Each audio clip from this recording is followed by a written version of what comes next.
guys hear me out there?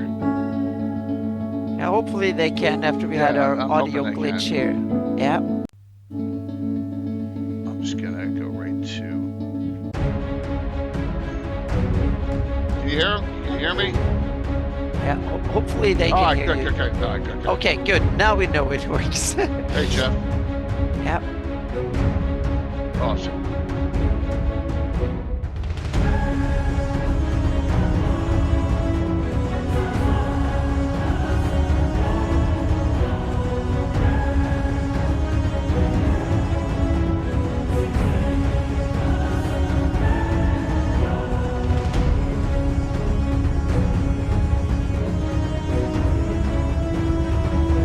Houses of the Seas Monstrosities. Where is that? It's supposed to be in that folder, and it's not. Okay.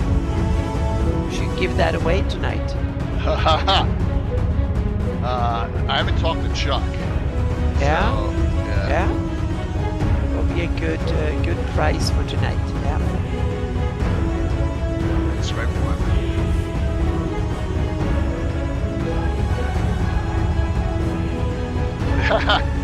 Yeah, you do.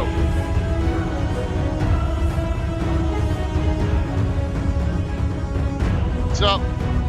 Good to see everyone.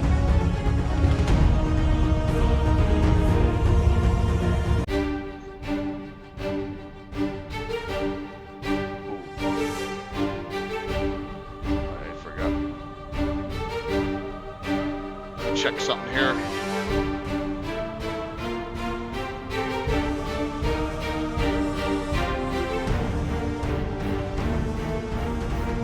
Did not change the giveaway.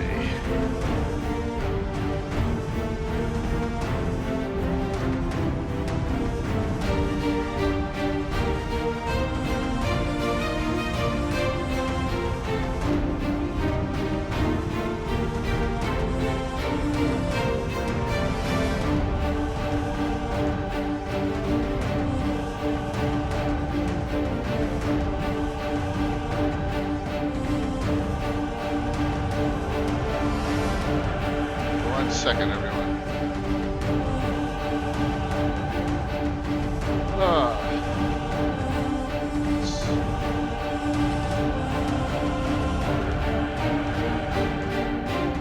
And with that, I made an executive decision there. So, Okay. Yeah. What executive decision? Well, I just made the giveaway. I made it the Monsters and Treasures of Air and the Frog God Games Monstrosities. Sounds perfect for tonight. Yeah. Yep. Yeah. So I'm just typing it in right now. So into the Yeah. thing, / Frog God Games sponsored. Okay. Let me do this and start it up. All right, got it.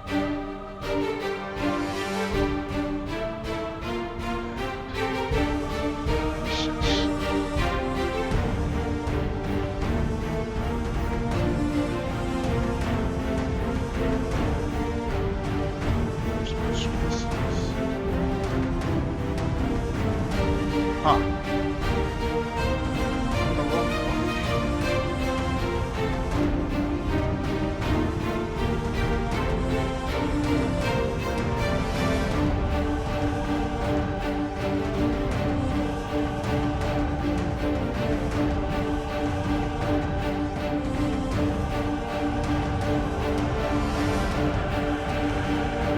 Trying to find the monstrosities.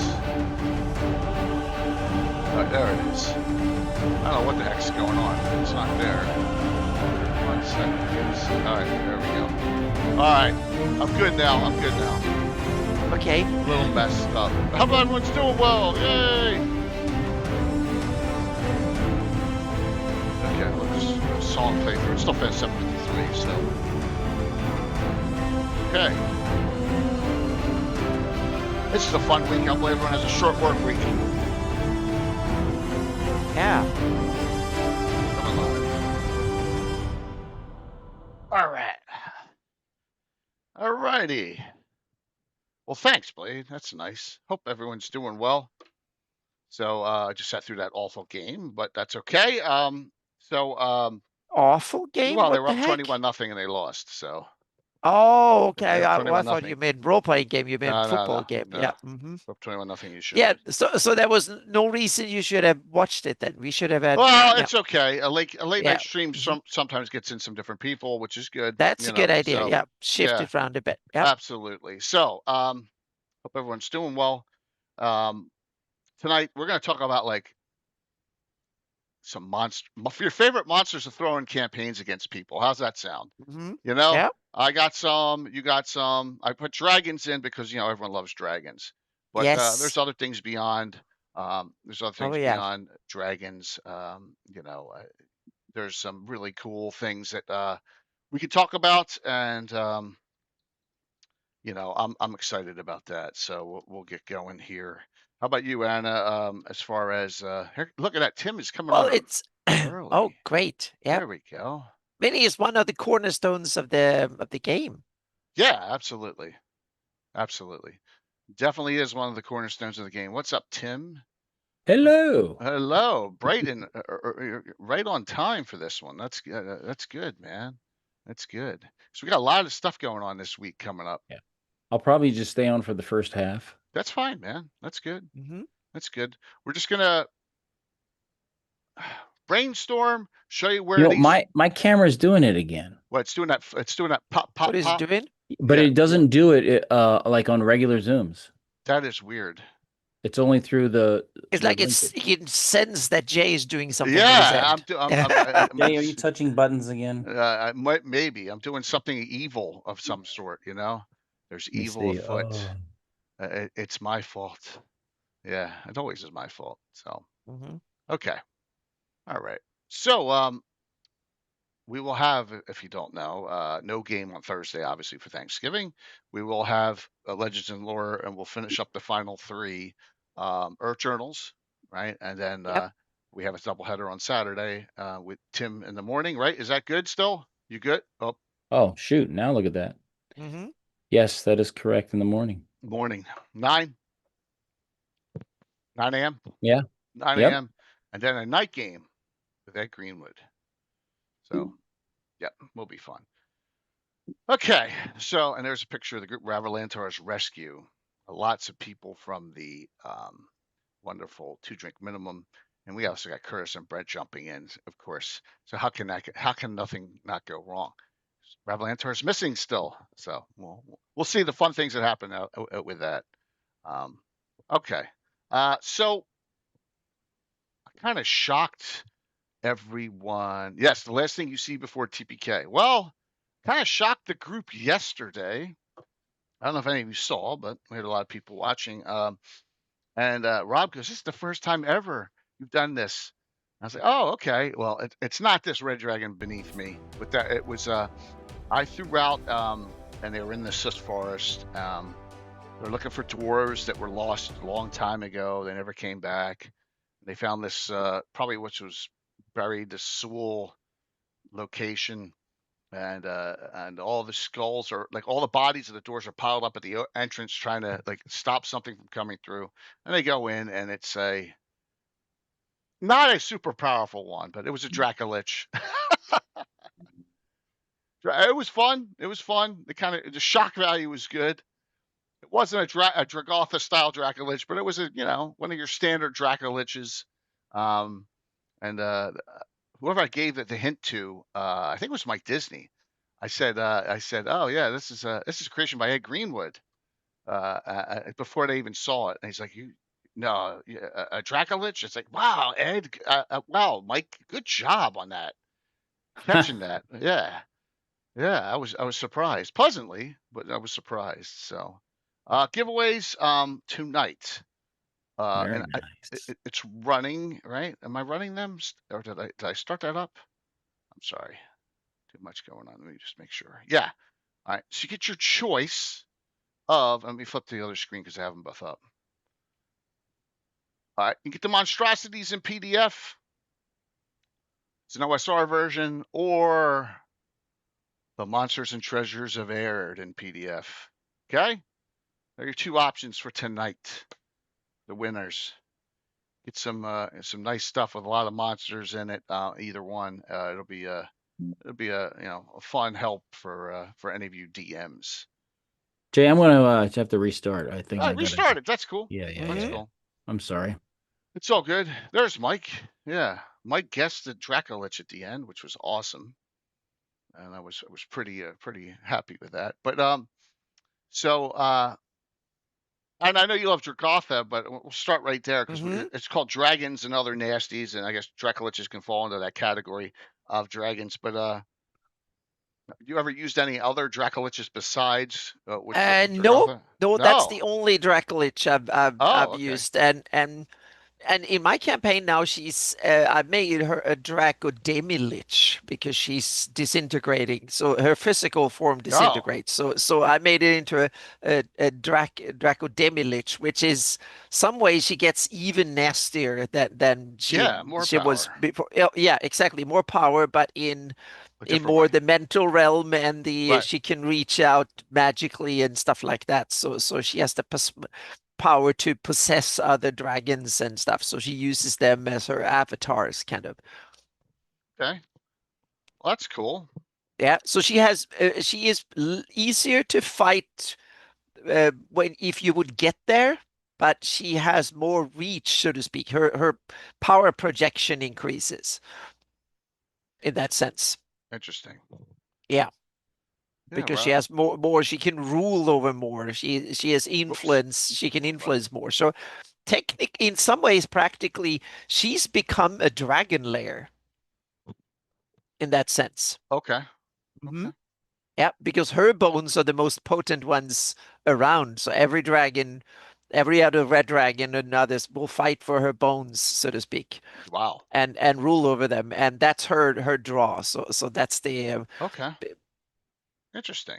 Yeah, so I that's the other thing with like big kind of big powerful monsters. I always want to give them an ecosystem and a purpose and a belonging and a story and stuff like that. Not I'm kind of tired of monsters that are just a stat block, just something to kill. They need to come with way more than a stat block.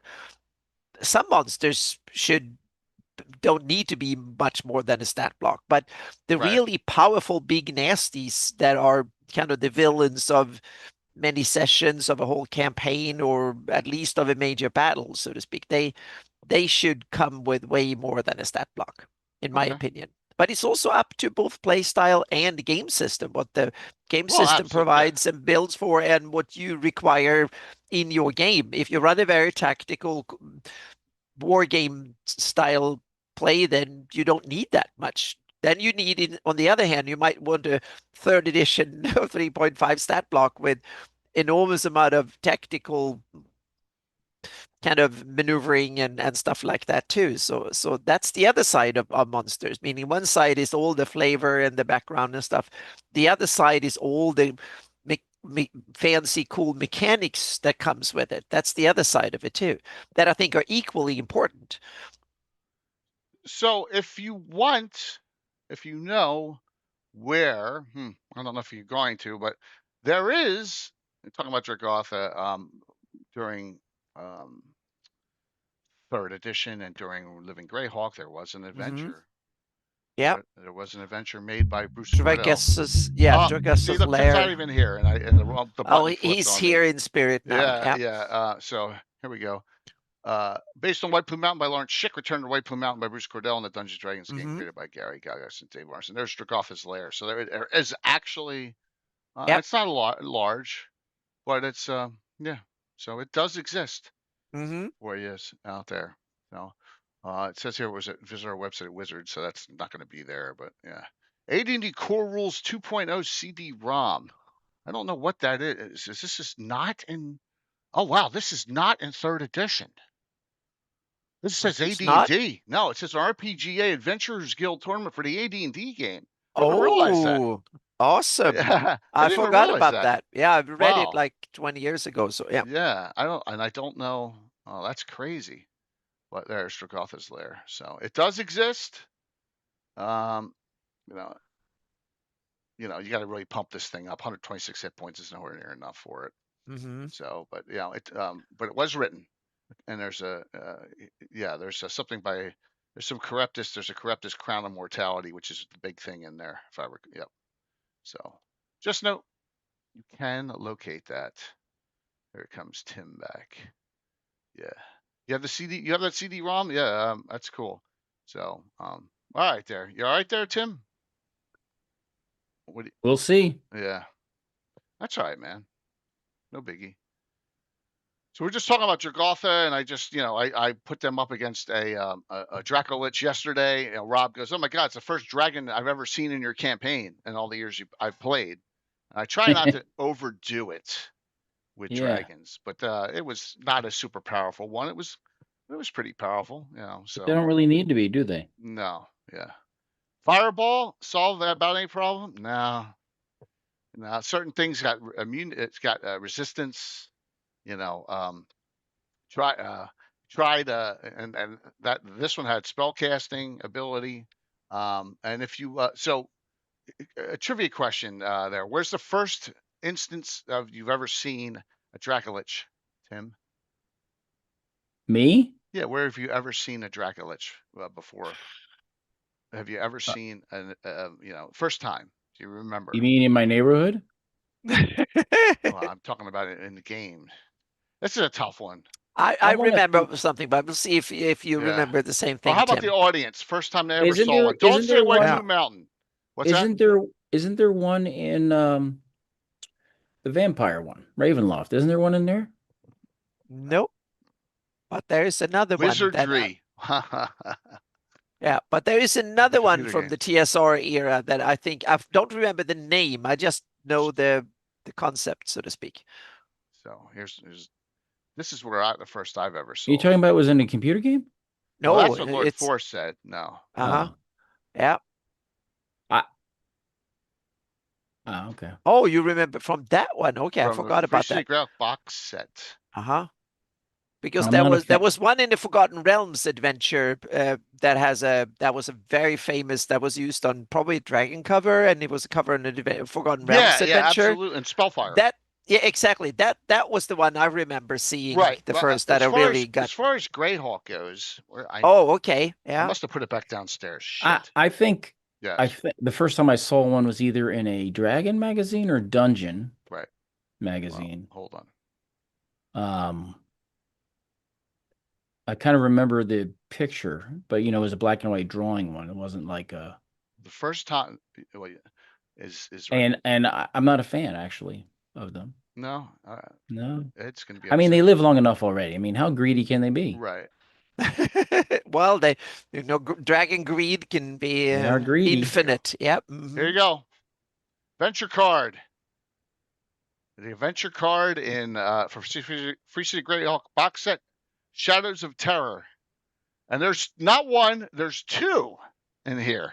Black Dracoliches, Dark Star, and where's the other? Gloom Whisper. They're both named. That's the interesting thing, meaning that they differ depending on what dragon they were made from, so to speak, or they came from, which I can make. Make because they still get a breath weapon. So yeah. So but I mean, the breath weapons are like magical, but they're also kind of biological. So how are they breathing now? They're dead. I was just going to say the breath weapon is something I want to take away from Dracoliches. I want to give them scarier powers. Well, it depends. It depends if they're skeletal or zombie-like. This one this one was pretty skeletal. Liches can be zombie-like, so you can give them a breath weapon, but it should be in some ways they don't breathe.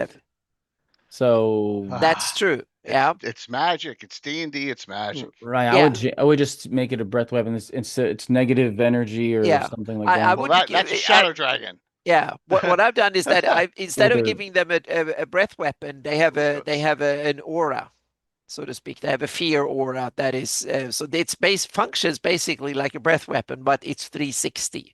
It's all around, and it's semi-strength when they don't look at you, but when they stare at you, then it's full strength. Yeah. So it's like a gaze and a frightful presence. Right. Well, they have the gaze attack. They have the chilling part of the attack. Yeah. So whenever I put up. whenever I need a reference, I had this card there Mhm. just to make sure that I had all the abilities that I Yep. wanted to do. It was not like a super powerful one, Well, dragons are scary yeah. enough without being a lich also. Yeah. Mhm. Right. Exactly. When they're liches, they're even Yeah. scarier. So But they yeah. had fun. So it had a breath weapon of 60 points. But they eat less, so it might be better for the people in the neighborhood. This one was Yeah. trapped Yeah. underground for 110 years. He was Right. cranky, probably. It was, and it killed a whole bunch That of dwarves, might and all the need some dwarves. feeding. Yeah. Yeah. Mhm. So exactly, it was not fun there, Wolf. So that's why Did he animate them? Who animate them? Where do they get the magic from? You're asking questions that just don't need to be answered. Where does a lich become a demi-lich? Why? Well, they have to. Well, they're usually high-level magic users and clerics, so they have to use a lot of their powers to get there. Yeah. It's curious.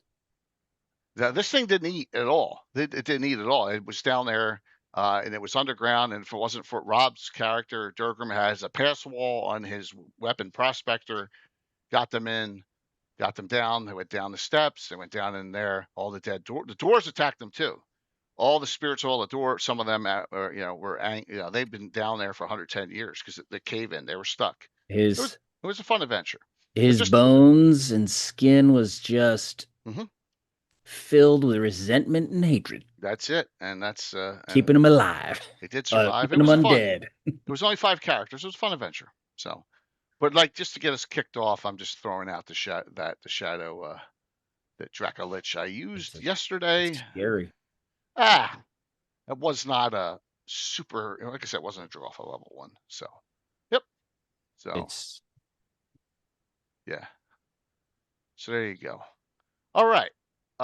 So Tim, since we got you, for the first half, hey Keith, give us a monster you want to discuss that you love like using against. Super nasty that I like. Yeah, sure, or one that's not super nasty. Could be anything. I have lots of references up. I got stuff from Frog God, Troll Lord, a lot of the old Greyhawk stuff. I got it all up, ready to go. I had the a troll Otyug mix. So it would look, like the Otyug that lives off the filth and all that in the sewer, but this was blended with a troll. So this one regenerated. So yeah, so it had a troll upper body that came out of the Otyug sort of three-legged pod-like body.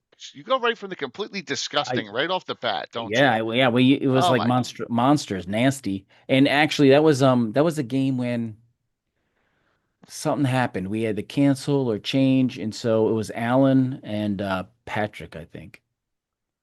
We're playing that was recent. Yeah, it was like, my surgery. My surgery changed. Yeah. Oh, that's right. It got moved up. That's what happened. Yeah, my surgery got moved up. And so it was the kickoff to the Rex Day event. So it was a few days prior to Rex Day, and they ran into a group trying to smuggle people through the sewers, and that was one of the things down there. Your brand new sewers, some stuff had already started crawling in. Oh my God, man. That's disgusting, man. It is. It wasn't immune to fire, was it? No, it got burnt to pieces. Okay. Because Pathfinder is notorious for, and if you play Kingmaker, that which is a great RPG, second only to Baldur's Gate 2 in my opinion, they have all these trolls running around that are immune to fire. So the only thing you can use on them is acid. Was pretty gross. Well, I think anything that's super moist too is you can burn it, but then if it's got a lot of all those fluids inside its tissues, then you're not going to really burn it away if it's regenerating. Well, here is something I used yesterday that is completely immune to fire. Or no, it's not. It's is it immune to fire? Yes, it's immune to fire. One of the classics. There you go. There's a picture. There you go, Tim. One of your favorites. Yes. Shambling Mounds. Hold your breath. Well, we almost had someone suffocated and killed. with that too. So yes, shambling mounds are great because here's some things with shambling mounds. They're immune to fire. Lightning causes them to grow. Cold does at most half damage. All weapons do half damage. So you're like beating on this thing, and it just like because it can flatten itself out and all. Yeah, wand of Yeah. defoliation would be the best thing. Well, yeah, wands of defoliation or acid damage or magic missiles. Yeah, D&D Swamp Thing. That's it. That's it, Jeff. But with both attacks hit, then it goes into your mouth, nose, throat. I had this, and I had the babblers. It was choke a day in my game. I also had what else did I have? I had the spirits and all. Everything could choke you or suffocate you. So yeah, it was a fun one. But yeah, they're great. They're great. Nasty. Very nice. Yeah, definitely was a fun one to Oh, utilize. speaking of that, I remember because when I heard I was going to bring this one up just because Go for it. a camp fold doesn't seem that powerful, but if you're by yourself, it can be really bad. Yes, and someone here. Speaking of choking, Well, here you go. Look at that. Both of you have I gotten can't attacked by stand it. camp faults. Anna almost died from one. Didn't I? I think I did, or maybe No, I you did. didn't There die. was, No, well, close. Yeah. your ranger mage. It was Yeah. in. Yeah, because it was one of these things that you were screwed if there was no one to help you. Right. You're screwed. Right. Yeah. It's old school, an old school quirk to it. I killed Leuven one time with one. Yes, he was sneaking along. Where was it? Was that in Ravenloft? No. Was that at the event? The jousting event where he got scared of the thing under the bed? No, that wasn't that one. This was Where way earlier. was it? Oh, Temple of Elemental? No, it was Return to Alan's Castle. Oh, okay. It was a camp fold in. Remember, he had a big park in the middle of Yeah. his Well, keep. I remember the camp fold. Yeah. That's the thing that sticks out in my mind. Yeah. So Anna's character Imri was with Ed and Todd Stashwick played in that game. No, I apologize. It was Gary. It was not, it was Luke. It was called The Eyes Have It, where the two towers of the Dark Elves were, and there was just this dead tree up on the plateau, and she went right by it, and it was a camp fold. And that was funny. They're easy to kill, though. Mean. Yeah. I got people every Saturday morning and every Thursday night going. Lowercase letters though. Yeah, So it's why don't you TPK groups? I'm like, DMs are not meant to TPK groups. Shouldn't be your goal. It should the always goal. be in the realm of possibility. It could, yes, if they do something stupid. Yeah. Right. So Ghoul Sturge is very dangerous to a single non-elven player. Well, yeah, absolutely. Anything that That's a great idea. Yeah. So the camp fault's only like 2 hit die or 3 hit die. This thing's just not a lot of hit die. Yeah. One of the most nastiest. Now we're on a roll here. We're on a roll. Let's see if it'll pop up. I usually have these snipped somewhere on my computer. I don't have that one snipped. Damn it. I looked and I was like, oh, come on. Let me see if I have it in the second one here. This one has the capability of TPKing the party multiple times. I think it's in Monster Manual, and that's a Scarecrow. Oh, it's in Monster Manual 2, you mean? Yeah, the standard. Hey, Mandy, good to see you. The standard Scarecrow charms upon gaze and by touch on its attack. So if you have a human party, and you know what I mean, Sounds and you like all a fiend fit, fold, yeah. Scarecrows are bad for low level. So yeah, it's another one of those creatures that you're like, oh, well, it's just a freaking thing stuffed with hay and it's got a pumpkin head. A lot of players make terrible decisions and dice go completely against them or some kinds of. Yes, Rob.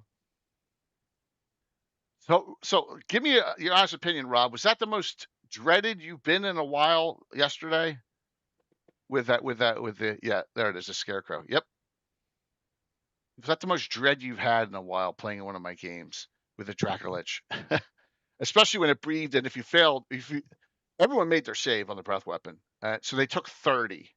So yeah, Slotty are bad too. Yeah, they are. Slot are bad too. Yeah, when the Dracolich first showed up, yes, there you go. Well, that's good. That's what I wanted to do, was get that sense of dread. That's doing my job then. I'm going to have to say it Go ahead. also. It's a change of venue as far as monsters, but the Go ahead. Juggernaut. The Juggernaut is Oh yeah, also, of course. it has to be mentioned. It is nasty. In fact, it's in my folder here, right here. And yes, I mean that's something I know Anna's never used. Which one? A juggernaut. No, I don't think I've used it. Nope. Yeah. Yeah. Jay has accused me of putting 6 Juggernauts against him. Well, that you did. Did not Oh yeah, that's right. I accuse. forgot. Yeah. And there was two. It was two. No, three. One player character and 2 NPCs against 6 juggernauts You were in and a a big high area. secret order witch It was a big area. and Zor. Yeah. Yeah. But I also had 2 Juggernauts that came down from both ends of a hallway in my Yeah. deep dark temple to Shadow Realms, and Right. the only way out for the party in college was in the bottom of a pit trap. There was a secret door, and so many had Oh, fallen into it. They all jumped in there, and and the they all were juggernaut went over to. squeezing. Well, the Juggernauts were actually perfectly sized to fall into that hole, so they had to squeeze in into this little 3 foot wide passage, and and they get to the end, and it opens into the side of a sinkhole, and they don't all fit yet. So then people are throwing ropes, so people are dangling off the side of the sinkhole while they try to all squeeze in, and and You call me get mean? they get pinned in behind it, and then they had to climb up the sinkhole to another opening into another part of the dungeon. Uh, yeah, it was fun. And you call me mean? It was really exciting. Very creative solution. Yeah. This juggernaut here appears where I pulled it right out with all the stats and everything in it. This juggernaut appears in a legendary adventure. All right, Sparky is talking about white being nasty. Whites can be nasty. Uh-huh. I saw Armin post on Armin from New Zealand post on Twitter last night or early this morning that he's running. Oh my God, what is he running? Whatever he's running, a white permanently killed one of his characters, drained him. So just last night. So yeah, level drains are. I've actually made level draining a little less nasty because I just think it's too much. I agree, Wolf and Sparky. Yeah. So this is Temple Elemental Evil. Juggernaut appears first. If you were so lucky to run a Delve into the Lord's Tomb at PAX or at Page or at ran at GaryCon multiple times. That has a Juggernaut in it too. In the Lord's Tomb, there was a Juggernaut defender in that level.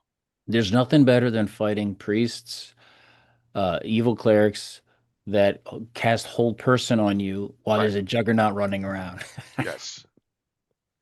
Yes, Anna. One of our permanent deaths was Marco's character, Railstone Gradavis II, who So what will be the fate for it to be permanent death? Meaning the body destroyed or well, he got run over by a Juggernaut. Okay. And that's 10 to 100. So Yeah. he was probably like at negative 20, 30. Like once you get into that, you got to be resurrected. The Juggernaut ran over him a second time, his dead body. A point of order. Yeah.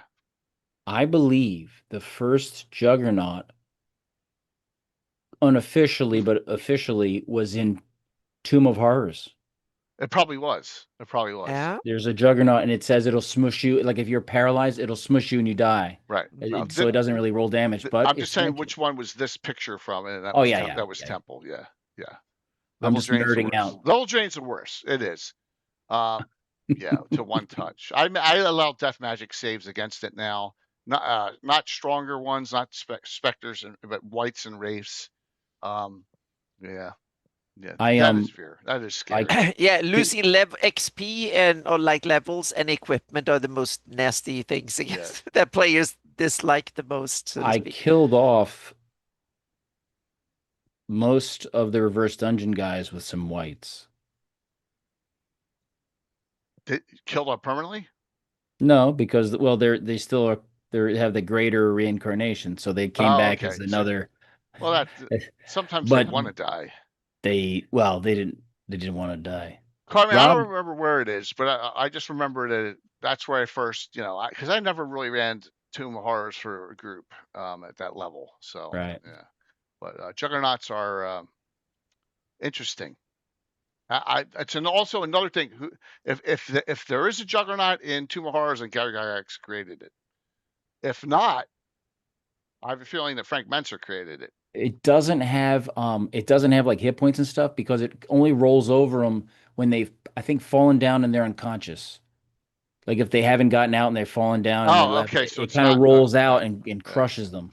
So there's no chance to fight it. Okay. Oh, It's that's from not. what I recall. Correct me if I'm wrong. If somebody is more Oh, familiar, more recently looked at unfortunately, it. Gaetano is not here anymore. He would know in a second. That's his thing. Yeah. You just got my calf crushed by one. Did you, Bob? Sorry. I'm sorry for laughing. That wasn't funny. Actually. Mm-mm-mm. Yeah. So Anna, we always put the rule when you get into like -30 and up, Mhm. your body is toast, right? And you got to Yeah. get resurrected at that point. Okay. But resurrected, is that something that you can be thwarted from too? Or meaning, You can have a piece of bone. Resurrection in the first edition sense, I think it's 10 years per level of the okay, so caster. so you can be dead too long. That's basically the only. Resur- Otherwise, you can. Yeah. yeah, resurrection, you can bring someone back from a hair follicle. Yeah, yeah. The Hmm. tiniest little piece, they can resurrect you. Yeah, that's a good question. Let me see Yeah, here. then Hawktails is way nastier when it comes to resurrection and stuff. They can be way more nasty, depending on where you 10 die years and per. under what circumstances, if you can be brought back or not, so to speak. First of all, it's bigger consequences to it's tougher to get. If you die on the battlefield and it's only a few rounds and stuff, then you're easy to get back. But if you die in a Ayusian temple or something and they turn you into an undead Well, yeah, and whisk you yeah. away, then even resurrection, then it will be a fight over which god is most powerful. First, you have to go and get the soul, so to speak, what's left of it and stuff. That is, so then it becomes like a campaign spanning event just to try and get them back, if True, possible. Jeff. Yeah, Raised Dead. or they might get back in down to the lower planes and become a petitioner down there, and then it becomes a rescue I, operation. I like to finance it, and they have to take loans out. Now they're indentured, and they Yeah. have to do whatever the Mhm. No body one that has loaned them the no money. one has the money early on for resurrection. Right. So then they're Yeah. totally Yeah. like, well, you bring all your treasure back to us, Right. Yeah. and we'll pick whatever we want, Right. and you leave you whatever So until you that pay it off. that's a funny story, Anna and Tim. Here comes a Tim story. Hmm. Tell us about William the Enforcer, Tim. Bill I don't Reese's even remember. Bill Reese's character. All right, so see, this is where I got to remember this stuff. Tim was Yeah. DMing for Marco's friends, and one guy who doesn't play anymore, made a neutral evil human fighter based on his father. Okay, yeah, a little Oh, disturbing. poor guy. Yeah. Well, yes, Sounds Well, or William the dad. I don't know Enforcer's which one. back now, so I Okay. used him in Altamira. But Oh he no. died. A whole bunch of people died, so they were doing Speak with Deads. I think it was a Tritherian, or it was a Catacud deity. They were going to raise everyone, and they went Oh through. yeah, that's right. So I you remember. remember now? He went through and asked them all questions and Speak with Dead in order to get raised because they were going to indenture them. Right. And will you promise to convert to what? Well, that was my idea. I said to him, "Why don't you ask? Will you convert over to a neutral stance, so that you can be, redeemed or whatever?" And Bill Reese said no. I think in a weird way he was happy Yeah, that it, he refused to do it. He speak with dead, and refused to do it, and so they didn't resurrect him. they didn't resurrect him. Yeah, no, raised. I think they raised They didn't everyone. raise. Yeah, he Yeah, raised it. because they were like second level characters. Yeah, yeah, yeah. But I brought the guy back, so someone wished him back because and he's the head of the Altamira Enforcers. Yes, he's like ninth level. Yeah, but that was a funny William. story. I remember I that do. one. I didn't remember his name, but I remember William the that incident. Enforcer. That he Yeah. named him himself. Yeah, so disturbing. Jeff, you missed all those days in the '90s. Marco's high school buddies. Yeah. Well, that was the which one was the one I said, "Hey, will you watch this witch here while we move Oh, that forward?" It was was, Zeno. That was his other character. it was Yes, another. Yes, my another. paladin asked him to keep an eye out on this person in the kitchen, the Ravenloft, In Ravenloft Castle. and then I just kept on rolling random encounters, and then a banshee, because there's so many, screamed and he died. Yep. But he did come back. I don't know if that was lawful good. He permanently died. That character permanently died in Forgotten Temple of Tharistan. Ooh, Poof. that's easy to do there. Picking an apple. No. Oh, he got greedy? No, he just picked and he failed his system shock. He rolled like 99. Oh, there you go. See, look at all the memories coming back, Anna. All the memories of all these characters that got killed back in the day. Well, I still okay. Yes. I got to tell the tale, even though we've told it numerous times. Go for it. The first time the mongrels showed up, oh, yeah. it was the same crew of people. Mongrels are great ones too. And this one guy I really didn't like at all. His character was a Randathlus Randathlus the Quick. He was like a thief mage or something. Got knocked down to like 0 or -1, and I described the tongue tool and the guy coming over and just wrenching out his tongue, and just the look of abject and total horror. Yes. On everyone's face as he was like, yeah. And then he became Randathlus the Quiet. And Randathlus the Silent. That's right. Silent. That was it. That was That's it. Right. So yes. Right. And again, the guy who had Zeno, we're talking about Bill, right? Yeah, we're talking about the other another Bill. Yep. Yeah. So I had Itarova as a youngster there, and she Dark Elf.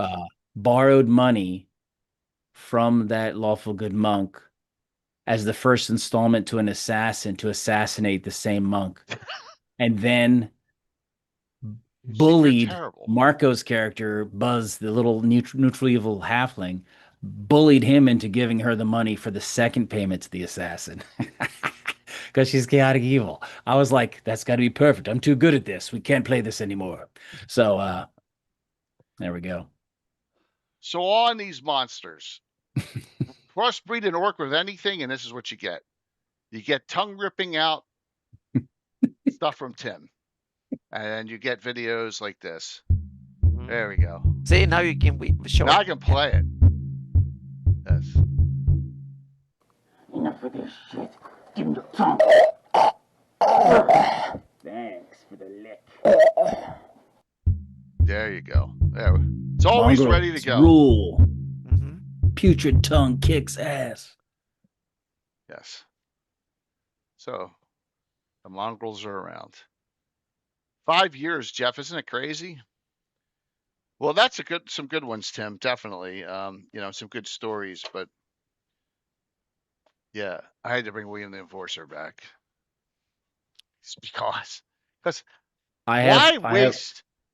why waste a personality like that 30 years ago when they got a whole new generation of people playing the campaign that can, and Ed Greenwood hated the guy because they were always early on when Two Drink was starting. The Aldemir Enforcers would be out there somewhere nearby, and they'd always find like 1 or 2 of them survive. The rest of them, they found their bodies and all, So this guy would always just get a whole bunch of fodder characters. So it was fun back in the day. Yeah. So all right, let's pick up some other monsters here. Anna, what we got? You got something you want? I would say, well, first we were mentioning dragons, and there's so many dragon kin. So some of them we talked about an earlier show, like a month ago or a few weeks ago. We talked about linorms, meaning there are other variants of dragons that you can look into. Meaning you have the various drakes. You have the sea versions of the dragons that could be really, really nasty if they get them into water. Okay. And that's a domain that I think could be, and in a way, water is home. You can have home to the really nasty monsters, and they don't need to be that super nasty stat wise because a lot of the characters are out of their element. they can't see well, they can't move well, they can't attack well, and stuff like that. So then you can almost anything can become really nasty there. So there you have some really good ones that you can use. And dragons have, especially linorms, I think are when it comes to dragons, they can't fly, but they can swim really well and they can move fast on land and they can get into caves and stuff because they're snake-like and they have arms. So they can go in forest and stuff like that. So they can pursue you they can hunt you in areas where normal dragons would not follow easily, so to speak. So that is something that you can use some of these other dragon-like monsters really well. And then you have some of the most, I think, for low-level parties, you have some of the ones that I think it's kind of been almost forgotten, the basilisk. Oh my That God! was For low yeah, level? yeah. Many, yeah, that was one of these things that you can terrorize low to mid level, meaning up to level like 5 or something. You can terrorize them with because it's really scary at a distance, and it's one of these monsters that you can use them to really scare There we them go. with, Yeah. so to speak. Yeah, That's a showstopper. yeah. Yeah, Basilisk at 5th level is the death sentence. Well, you have to give them a warning, so to speak, and the basilisk might use it simply not unless it can eat the things that are petrified. But unless it can that, then it will just use it as a last defense, so to speak, if you get it attacked. Otherwise, it might just ignore because it has such a. It's not the smartest creature in the book, but and it also knows that it has a form of defense that works really well. So it might be one of these that aren't that scared of others. It would just simply look, and if you get anywhere close that you can hurt it, it will kill you instantly, so to speak, without too much effect. I didn't know that they could turn on and off their gaze attack. Well, that's something I simply assumed because otherwise it would be very practical if they did it to everything around them, so to speak. That Well, sounds that's why their yeah. lairs littered with statues everywhere. I Or thought. is Okay, yeah. Yeah. is it them is it them gazing or is it other people meeting their gaze? Yeah, that might be that. Yeah, I think the linkage, like if I'm like this and they see me, it's not going to do anything, It's right? just yeah, it's just like a Medusa gaze. There's no difference. Right, but so you yeah, will have to see the eyes, right? yeah. Meeting the I guess, gaze, but yeah. yeah, So yeah. then I guess Yeah, everything meeting they the gaze, stare right? at will be stones, so that way they need to be able to eat rock then. I don't know what the, Yeah. You need your electronic goggles because the image you're looking at is really a video screen, a digital screen. Screens it Ah, right out. yeah. Screens it right out. But that also means that it must be if you can just avoid it by not staring, then it's something that happened in you, so It to can still speak. bite you. Yeah. Mhm. Yeah. well, there's all sorts of like as Yeah. Jeff put up cockatrices or by touch. Oh, cockatrice is a wonderful thing Mhm. for low level too and mid level or something. It's some of these things that Yeah. Super low level rust monsters are bad enough. Yeah, but they are fun because they can get to your equipment rather Yeah, than maybe not right. even kill you, so to speak. Yeah. Just when you've been scrimping and saving for that Mhm. plate mail. It's Yep. Yep. So, Jeff, you mentioned an item that will never be given out ever again. So, yeah, I would never have to worry about that. That's What on the list. A helm what of did he brilliance. mention? A helm of brilliance. Mhm. Oh yeah. Yeah, it's so Yeah. overpowered. They're Yeah. not overpowered, Jay. Oh yes. You just got to give them out with just a couple stones left. No, it doesn't matter. Around undead, the thing glows blue and it just Yeah, it starts does 1 die 6. No, it's more than that. It's like 1 die 12. No, it's 1 die 6. 1 die 6. 1 die 6. All right. Well, let's see. Yeah. That kills all skeletons in 2 rounds, all zombies in 3 to 4 Yeah, rounds. perfect. It's a helm of brilliance. Come on, man. Yeah, no. It's you learn from DMing early on that's not happening. Well, you just got to go ahead and put a darkness spell on it. It doesn't negate the undead effect. Well, it's the light is shining on them. That's what's hurting them. Yeah. I'm just nope. All right, so the skeletons are walking around with no. Why am I arguing with you over this? You know as well as I do. No more robots of eyes. No more. There's a lot of things that are just like way too. I know. Robes And of Wait, Ice. wait speaking, until I get that cloak of displacement away. Yeah. Don't you worry. It's not like I abuse it. You already got my girdle of giant strength away. Yeah. Yeah. Had a fellow player get that helmet. It was not fun for the rest of the players. Helmet's a lot of properties. It does, but it's just, Jeff, it's too much. It's an item that's supposed to be like for 15th, 16th level characters, in my opinion. But that's okay. I think it should be in the artifact list myself. Yeah. Yep. So Yeah, thanks, because Enon. by the time really that you're high enough level to get it, skeletons aren't a problem anyway. No, they're not. They're not. But like all the gems of all the fireballs and all the prismatic Yeah. sprays and all the other stuff that are on there, it's insane. It's absolutely insane. So, but that's okay. Yeah. It's anyway, perfect. Yeah. Yeah. So hey, what's up there, Savage? I'll get you guys, both you guys, at the end. There on the VIP. Petrifying Gorgons breathe. That's another one. Yeah. Medusa's And speaking of a basilisk, there, the third edition, you had the abyssal greater basilisk. I remember using that one, or a couple of them. Okay. That meaning it's much bigger, CR12 compared to the basilisk, where CR5. So basilisk, I saw as a boss monster for low level parties, so to speak. But the greater abyssal basilisk, that those are really nasty. Yeah. So they had a lot of defenses, apart from that. They were tough to deal with, even if you don't have to worry about the gaze. They were nasty that way anyway, so to speak. So yeah.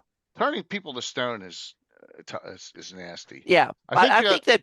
Yeah. Oh, sorry. No, go ahead, Anna. Go ahead. I was going to say, maybe you could think about that way, that they might be able to crush you a little bit, and then they can digest you because when you come into their tummy, the spell disappears, so to speak. But then you're already crushed into pieces, and then they can digest you.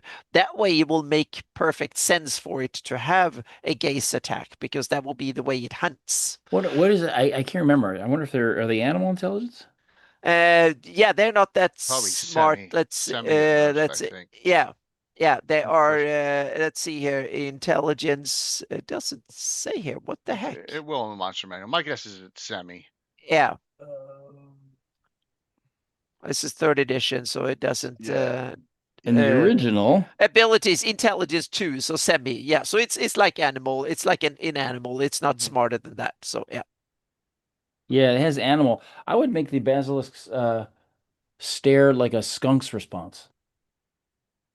Yeah, meaning, and also they will be if they're kind startled. of dumb. Yeah, they're kind of dumb, and would not flee that much, because normally they will not have much to fear, so to speak. They will see approaching things as food that they could eat, so they will turn you in. And they're also not that fast, if I remember correctly. 20 feet. Yeah. So yeah, they got don't rely a lot of on legs, speed. but they're slow. Exactly. They rely on their ability to turn things into food and then eat it. So yeah. And maybe they can also hide in some sense, so to speak. They might be able to not stand out in the open, but hide to some degree, and then yeah. And I would say the next level up from them is the Gorgon. Yeah. I don't think I've ever used a Gorgon. Which is a breath weapon that turns you to stone. Yeah. Yeah, and the Gorgons are, I think that's one that's off of the Greek mythology. It's not correct, because the Medusas were Gorgons, the family of Gorgons. Gorgon is a type of being, right? And so there are very different types of beings. The Gorgon in this one, we're talking about, a bull that breathes petrification, will petrify you. So the breath weapon will do a petrification on you. So who knows that beyond that. That's kind of like the ones I like throwing them in mazes, like minotaurs almost. Yeah. Yeah, Sparky, that's my idea too. Yeah, that they hunt using their petrification, which means that they need to turn it back into food again when they digest it. So yeah. Yeah. It's a flying bull? Oh wow. Oh, what's up, Bill? Yeah. And Masters of Magic. I did not know that. Interesting. Yeah. Very cool. So let me see here. Hey, there's flying owlbears. I have several things that are environment specific that it magnifies the horror and nastiness. Okay, go for it. Carrion crawler. Oh yeah, Mhm. that's one of your You favorites. know, you're spelunking down somewhere, and there's a little crevice, and it's just 8 tentacles just come out for. Yeah, it's a classic awesome monster to scare the bejesus out of first level parties with. It's horrific. Well, it is, but Len Kafka got me on the idea of it doesn't matter how many of them hit, you're only making one save each round. That's not a treant. That picture. Who cares what he says? Yep. I like 8 saves. Yep. Yeah, I know. I just and that was based on ghouls. Call, bite. If they all 3 hit, you still only make one save. Yep. Well, yeah, I'm not sure. I'm not sure what I would do for a carrion crawler. I may do maybe if like 5 every 4 or every 3 hit, it's an extra save. But I'm not making someone make 8 saves. Why not? Because it's ridiculous. The odds of math are bad on that. Yes, they Yeah, are. that's an intentional. Yeah, so yeah, I just don't think we're gonna do that. Yeah. 8 saves. One of the monsters that I used that scared the bejesus out of the players when that is an abyssal monster, but not the demon. It's the Bebeliths. And Bebeliths are like a form of abyssal spiders. I have it that these are native to the abyss, meaning demons are one of these kind of made up that are slightly humanoid or whatever, something that come. But the Bebelith I have is one of these animals or kind of abyssal creatures that I kind of came out of the abyss organically afterwards, so to speak. Not something that came out of the. Well, I'm not going to take the whole story of how the demons come, but I have the idea of it from the outer planes, so to speak. But that is one of the newcomers. It's more like one of the animals that eats abyssal plants and omnivore, whatever they come. But occasionally they kind of bring them back to the prime material plane too, because they are a menace, and they are basically omnivore or can eat almost everything, and they are kind of huge, huge abyssal spiders kind of creatures. Yeah, and they're actually abyssal. They're actually like demons, aren't they? Oh yeah, I don't have them as demons. They are native to the abyss, but they're not demons. They are Oh, like okay. a kind of abyssal animal in that sense. They are not anywhere near as smart as demons normally are and stuff like that. So they are not super Okay. smart and so on. But so I have them as a sort of abyssal animal. So they have like a bit more than animal intelligence, but they are maybe smart as humans. But they will be more. But they are more animals in that sense that they hunt for food and stuff like that. They don't have culture or anything, and they also reproduce. So they are small bebeliths, small ones up to really huge. They can basically grow to enormous proportions unless they get eaten or killed by something else, and that's I think they came out, Tim, late 2nd edition, early 3rd. Yeah, I think 3rd edition definitely. Maybe they came out in 2nd edition, but I don't think they were in 4th. But they also big in Pathfinder had them variants of them and stuff. So I like do like different sizes and stuff, and they are kind of good hunters and good at defense because abyss is a difficult environment, so to speak. So that's why I like to have them as cool monsters. You live, Bella? Oh yeah, you're live. You're cool. Awesome. And the big ones are so big that you can just see the legs, and then you can wander under them, and they can take you. Yeah. I think that I made a mistake on that, and they are available. No, I think they're available. I think they're 1st edition. That might be 2nd. Yeah. No, it may be 2nd. What I'm thinking. What is it? Yeah. Bebeliths. There's one in Return of the 8. There's definitely one in Return of the 8. Mm-hmm. It's in Jalarzi's tower, if I recall correctly. Mm-hmm. Almost 100% positive on that. I always get Bebeliths and Retrievers mixed up. Retrievers are way nastier. And their Retriever is in. Is that Monster Manual 2? Is there Monster Manual 2 or Fiend Folio for a Retriever, Tim? The one with the claws. It looks like a giant. It looks like a giant spider-like thing, right? Yeah. I think it's Fiend Folio, but let me check. Yeah, I think it's nasty. Monster Manual 2, Bill? Okay. Oh. That's a Bill. No, it's not. Fiend Folio. It's in Fiend Folio. There you go. Yep. Yeah, Retriever. Yeah, there it is. What killed Salen, Bill, in Return of the 8?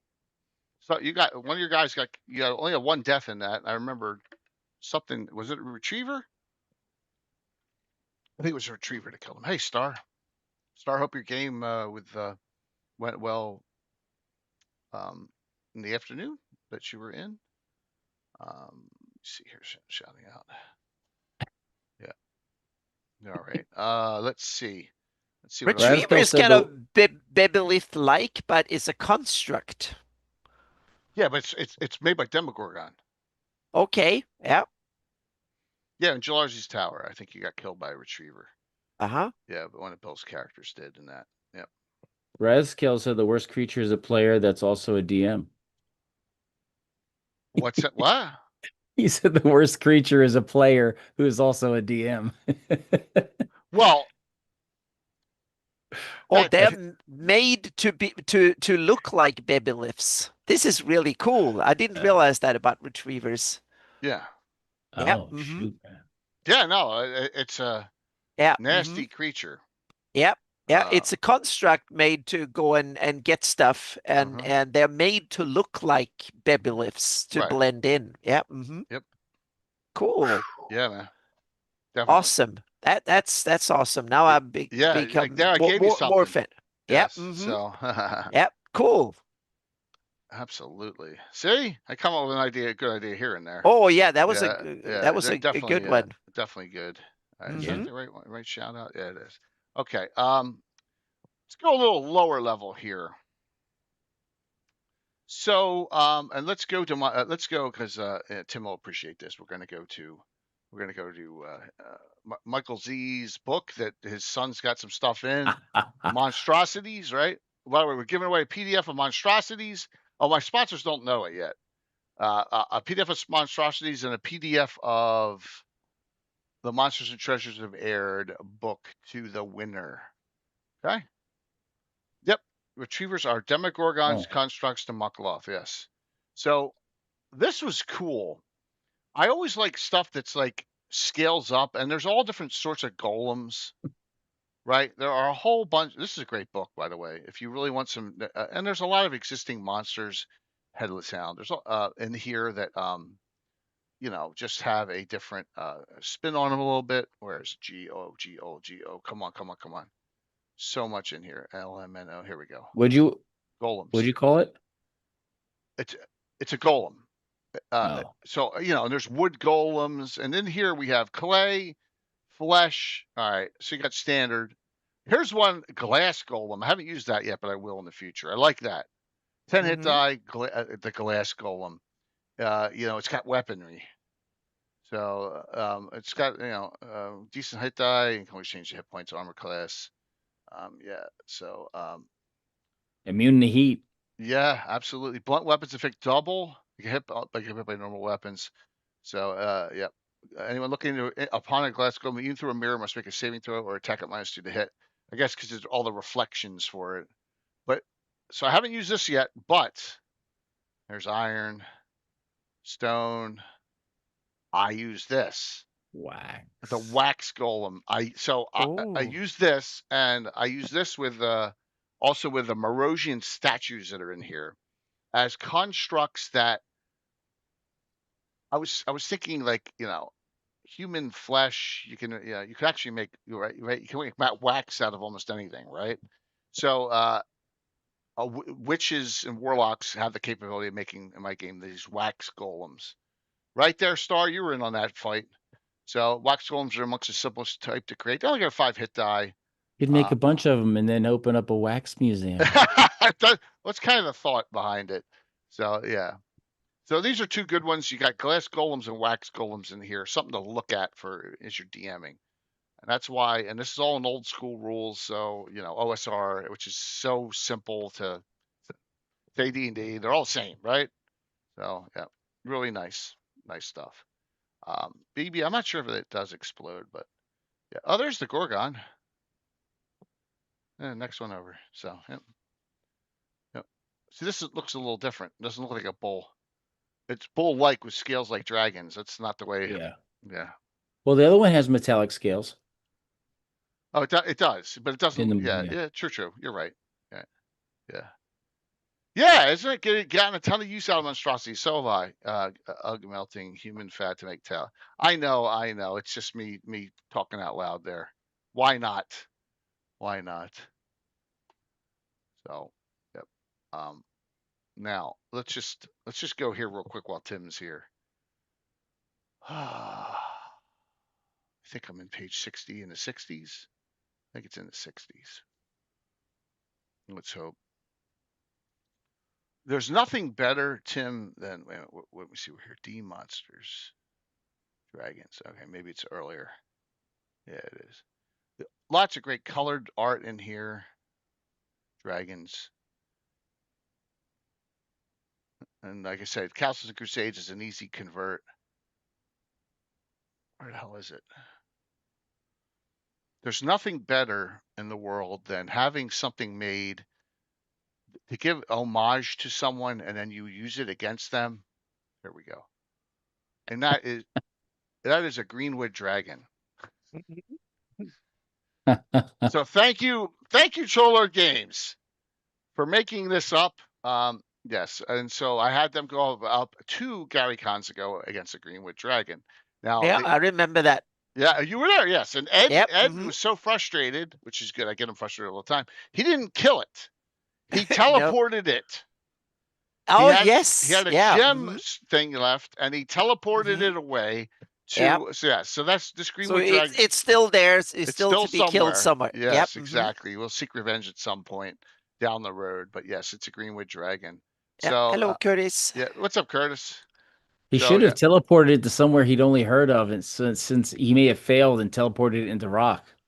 Yeah, well, the thing is I kind of let him go on that. We were running late. We were starting to get to a point. It was the very last 20 minutes of the session. He teleported him in a really tight, constrained space. Couldn't get out of. It would take some time. But yeah, so the Greenwood dragon. Yeah, it was fun. It was a fun time, and that was 2 Gary Cons ago. Yeah. So, but it was a blast. He wasn't just thinking outside the box. He was moving the box. He was moving the box. I've seen Ed do some stuff out of frustration, which is amusing. And this was amusing, but the most amusing one was about, I don't know, 2 years ago. He knows my spellcasters have minor globes up, and it drives him crazy, right? Just to spell it, right? So he has this alchemy jug, and he's just necromancer. He's like, I'm not even going to cast spells on it. He opens up the acid part of it, takes that and starts trying to pour the alchemy jug down the guy's throat, because he's like, I'm not wasting my spells, because he was out of, like, at that point he wasn't 9th level yet. He had cast all his 4th level spells, so he just didn't have any spells he thought he could use on the necromancer. So that's what he did. It was hysterical. We're gonna see him, and we're gonna see. Well, that's what you need, guys with bows to shoot that guy. Exactly. Archers negate spellcasters, always. You know that. Archers negate spellcasters, especially in my games. But a lot of people don't play archers. In fact, I'm trying to think. We have a success bias because we get to play whatever class we want. But if you actually roll, you're hardly ever going to actually get to play an archer because they're hard to You have gotta the have stats 16 for. strength and 16 dex. Yeah, that's not maybe it's not rare, but it's certainly uncommon, very uncommon. That's a good thing. We should do an analysis on old school. What's the toughest character to roll up? Yeah, It's probably Ranger. Barbarian is pretty tough. Yeah, Barbarian's tough too. The only one who actually did it when I did the 0 session was John. Yeah. Yeah. You mean the toeless guy? The guy whose all his toes fell off? Yeah, the guy who has frostbite. 1E UA Paladin? Wait, yeah, but we don't use. You mean the Cavalier Paladin?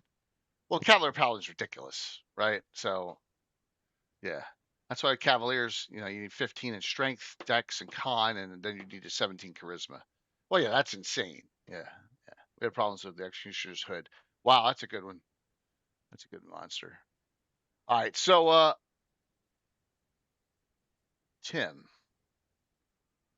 I don't have any of these down in my pictures. Let me see if I have one. What are your thoughts on beholders? Because Scottish Jeff brought them up. I know. I said all you got to do is hide in its anti-magic ray, and he can't hit you with all the other rays. Well, he can always turn off the anti-magic ray. Well, I know, but that gives you time to rush them to hack it to bits. Right. Beholders are Yeah. best when they're in a room with pits, like obstacles to slow Beholder. people down, This is an and automaton beholder, by the way. room. Right. They're not as good they also can be really bad in a super tight place too, because they, Yeah, they work at a distance. They need you want some range so you can see things and detect them Yeah, and but get to them. I kind of don't like their eyes only see certain ways. No, I think their eyes can turn, they should be able to turn Well, those things. that's Oh, true. yeah. No. Mhm. That's exactly true. But It's just the main eye. each round they have an arc of not 180, 90 degrees. They Yeah, have a 90 but arc. but that's for the main eye. All the small eyes can see in every direction for every round, can't they? No. That's how I always run it. A few times I've used beholders. Yeah, You're the gonna small use eyes. Yeah. Yeah. You can't look in every direction and use every eye, Right. Well, but you can. not on the same person. No. Yeah, you could be like, "Hey, I'm looking around everywhere." No, I would say they have to target other people. They can't target all the same person. Well, that's what we do. Is when I do it, I do this numbers in this arc for this round. I usually do fronts, almost like not a little less than I 90 think on I each. It's a little run more. beholders way nastier in that sense. That main eye can only see 90 degrees per turn, Right. so to speak, or per round. It faced area, but the small eyes they can only target like one, depending on what they do, but they can target one thing or look in one direction per. But they have definitely eyes. They can look in every direction, Yeah. so they can do something cool in every direction They at every can, turn. but they Yeah. can't do all 10 in the front arc on the same person. Right. I would have Yeah, we to. don't do. Oh, I'd have to map out what eye ah, is where, and yeah. then I it would be randomize it. like Yeah. like a mech warrior. If the guy's right arm, he can only shoot but so far to the left side, Yeah. I because run he them doesn't have a since torso twist. yeah, since they are smart. I'll have them. That's the thing. The most important stat on any monster is intelligence. Super smart monsters, they will do whatever that is really, really effective for them. So if it depends on how many enemies in the situation, but if a beholder thinks that it's good for it and for its survival to take out one, he will use all the attacks on one and toast them completely. Yes, if they have the chance. That means you have to tread carefully if there are beholders around. Yeah. And the other good nasty thing with it, they don't leave tracks and they are silent. And they can they can come from above, from holes in the ceiling and stuff. That's where they get really, really nasty. So use that part. Well, that's what's crazy about the College of Magic, right? There's 6 invisible beholders. Yeah, meaning a typical beholder lair will be that they have an escape out somewhere at the top, and they will fight you from above. Yeah. And you will go into a hole, and then they can close it off or attack you on the way out or something like that. So when you flee, there will be a long straight tunnel so they can get to you the whole way out if you do it. So think of the terrain of the lair that way. The same thing that a dragon will not, if they can avoid it at any cost, they will not fight you in a confined space. They will lair up so they can see you coming for miles, and they will go around and go out and hunt you down on the way to the lair. And so on. So you will be lucky just getting close. It was like a red dragon will make a forest fire and kill every forest 5 miles around the lair, both to scare them off and to show that I live here, don't come close. that sounds, Anna, that sounds great, but that doesn't work on a tabletop gameplay, right? How do you do Well, that? it's part of the description when Well, you the go there. description is, but I'm just saying, if you have a dragon flying in, right? Yeah, Everyone's subjected to a ton of missile fire. it depends if they see it.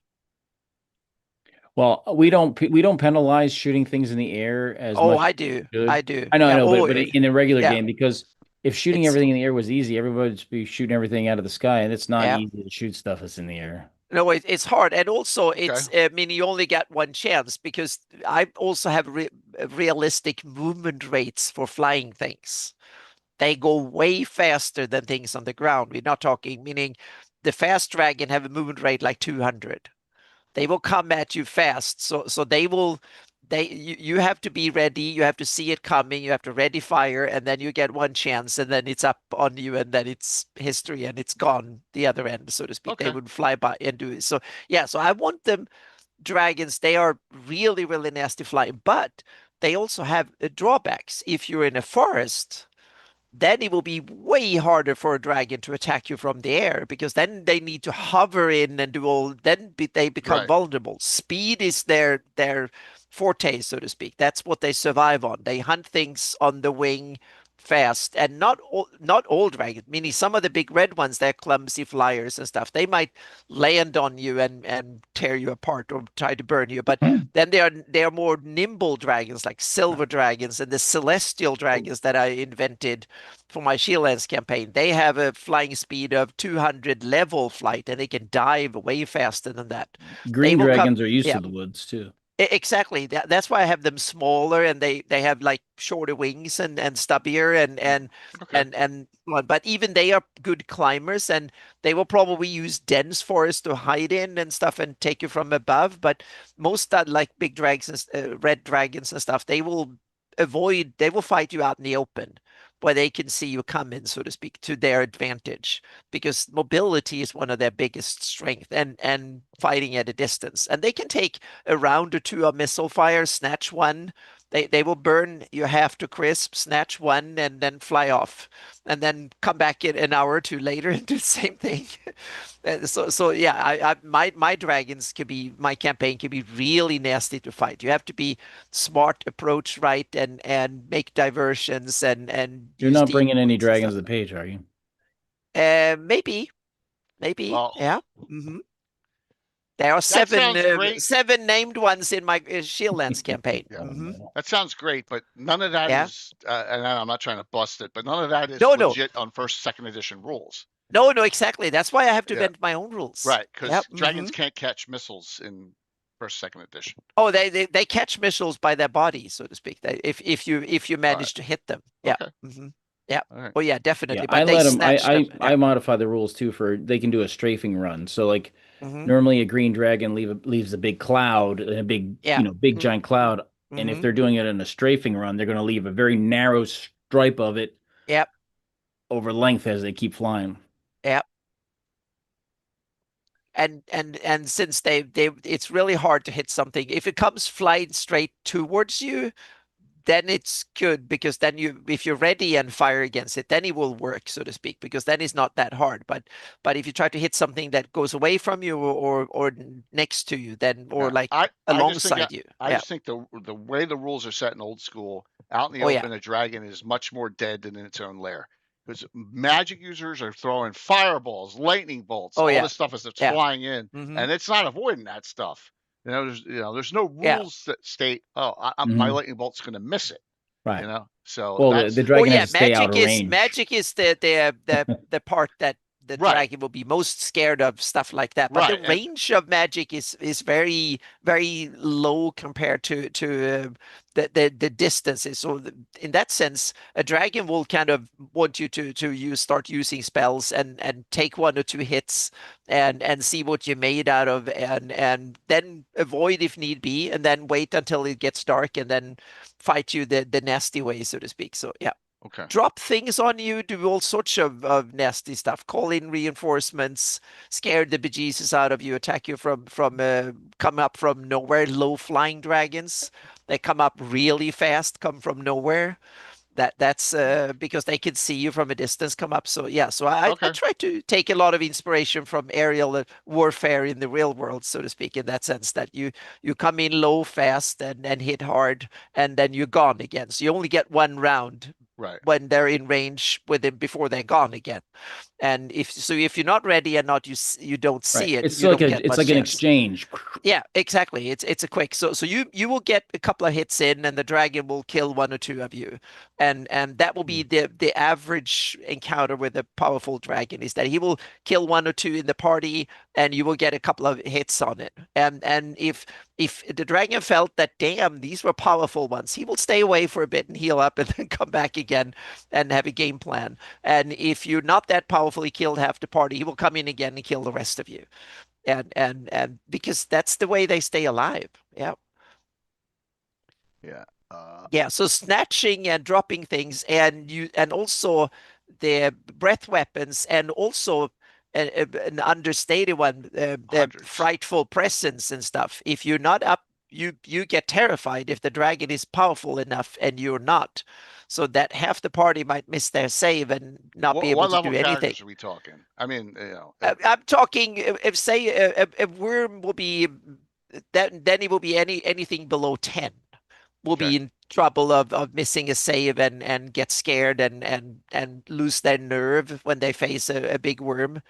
But characters that are 10 plus, they have a decent fat. 15 plus saving throws, no problem. They will be tough enough. They will not lose their nerve. They will be able to fight it effectively.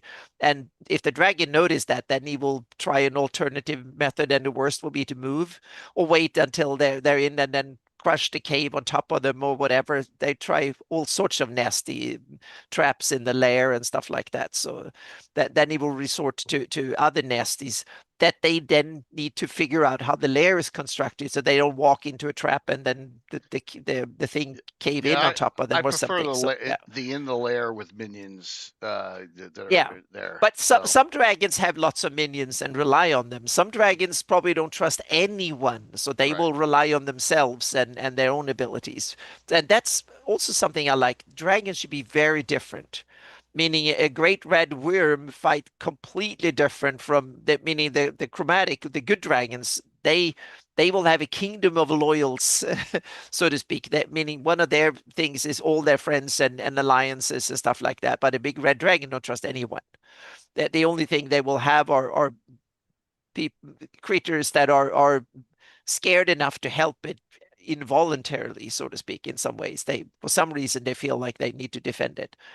The red So dragons know how untrustworthy they themselves are, so they yeah, can't trust exactly. They don't trust anyone Right. else. I But got it. there are occasions. I had one example. I had in my first Shieldlands campaign I had years ago when they were around, and it was before I was really well organized, so to speak. Then they had a red dragon. That's kind of be rewritten now, but I have to kind of think about it. Then they were in there, and the first one was the male dragon that was in there because they were after the eggs. And when they were stealing the eggs, and they managed to kill that one because we played second edition rules, so it wasn't that difficult. Today it would be even harder, but back then after that, Mama Dragon come because it was her eggs, and so Oh. that's when, when they got really pissed when they realized that it wasn't that difficult that dragon would, but it was the female dragons are way nastier than the male ones. So that's when there was a TPK. I think it was that there was like a party of 8 and there were 2 survived. They were the ones that ran straight away and found the other way out and just ran for it. The other ones continued to fight and they lasted a few rounds. So yeah, I could be a very evil DM in a lot of sense like that. I usually warn and I give a chance because even red dragons would prefer to enemies be so scared so they would just run away. So they will usually give them a chance or two. They will show themselves, see if their ability of scaring the enemy away from a distance would work, so to speak. So it's in their nature to, because that probably gives them even more feeling, oh, I'm so magnificent and powerful that Right. no one wants to face me. It's better to have them run away because there's always a puncher's chance. Yeah, exactly. And dragons know that. So this strikes their ego and they don't have to risk anything. So that's why I have most red dragons and others. They want what they would perceive a fair fight, meaning find some little creature, bully them to run off and die by fear, so to speak, almost. But that's me running dragons in a way that, and I want rules for some of these monsters to be, and area rules is something that I think are underutilized. But there are other problems being flying. You can't carry a lot of stuff, for instance. You're brittle, so mini dragons aren't that tough once you get them on the ground, and compared to other creatures of their size, they A have good couple armor, but they once you can get through it, they don't have super many hit points and stuff. Some of them, yeah. a couple sessions ago in the city state, there was some dragons that were fighting another dragon. So it was a couple Mm-hmm. green dragons, part of a family unit that he was in Yep. the, dominating the area, fighting another one, and they'd been fighting it hard, and so Yep. they were injured. There was a lot of injured, and then, Mm-hmm. well, then they interfered with Rex Day, and then they were so after they wanted its treasure so much, and it had a key to get into its secret vault that they took risks, and Mm-hmm. Yep. they got killed because they had already been injured, already breathed, already done a lot of things, and then the last one ran away. Hey, Jeremy. Yep. Mm-hmm. And then I see a lot of dragons. Once if they think that they're up against something that is truly overpowering, they will flee. Especially if they think that they can get away with it without anyone knowing who they are, so to speak. Didn't we Yeah. come across those dragons? Those green That's what I'm dragons? talking about when Yeah. Dravilia was fighting them. Mm-hmm. Well, I tried to negotiate. I tried to not fight them. Oh, yeah, but they were trying to get that ring. I They were trying to get understand. that Mhm. key. Right. Yeah, I tried. I always am trying to be the good guy and just yeah. But Well, it's very ordered and lawful neutral to figure out. It takes less energy to have them just work out a deal than it is for us to kill them because it's a mess. Yep. Well, yeah, Brungal, that is a good point. There were rules for that, I think, even up to third edition, because that is kind of old fairy tale stuff, is that you can yeah, I subdue stay a away dragon from and it. you can, yeah. And I have too. Some dragons you can, in that way you can strike a pact with it. Some I dragons, yeah. I believe that the subduing a dragon rule is a direct result of J.R.R. Tolkien's short story of Farmer Giles of Ham. Ham. No, Oh, you're right. okay. Because You're that right. is what he gets a magic sword. It's like an You're old right. throwaway sword from the armory of the Mhm. king, since he's this guy's going to help out. And not the king. Well, maybe it's a king. It's a small kingdom. No one has really nice armor. And so Mhm. the sword ends up kind of dominating and smacking the dragon, and the dragon's afraid of it. And so they make a deal. And so I think that's because that wasn't written in the 50s or 60s. It was before Lord of the Rings, wasn't it? Yes. Yeah. And so So, it could have been the 40s. So okay. Well, there you go. early. Did Yeah. anyone see the Tolkien? I'm sorry to get off on a tangent here. They have a Tolkien archive, and the Nazis sent him a letter in like 1937 saying, "Are you an Aryan or Jewish?" Mm-hmm.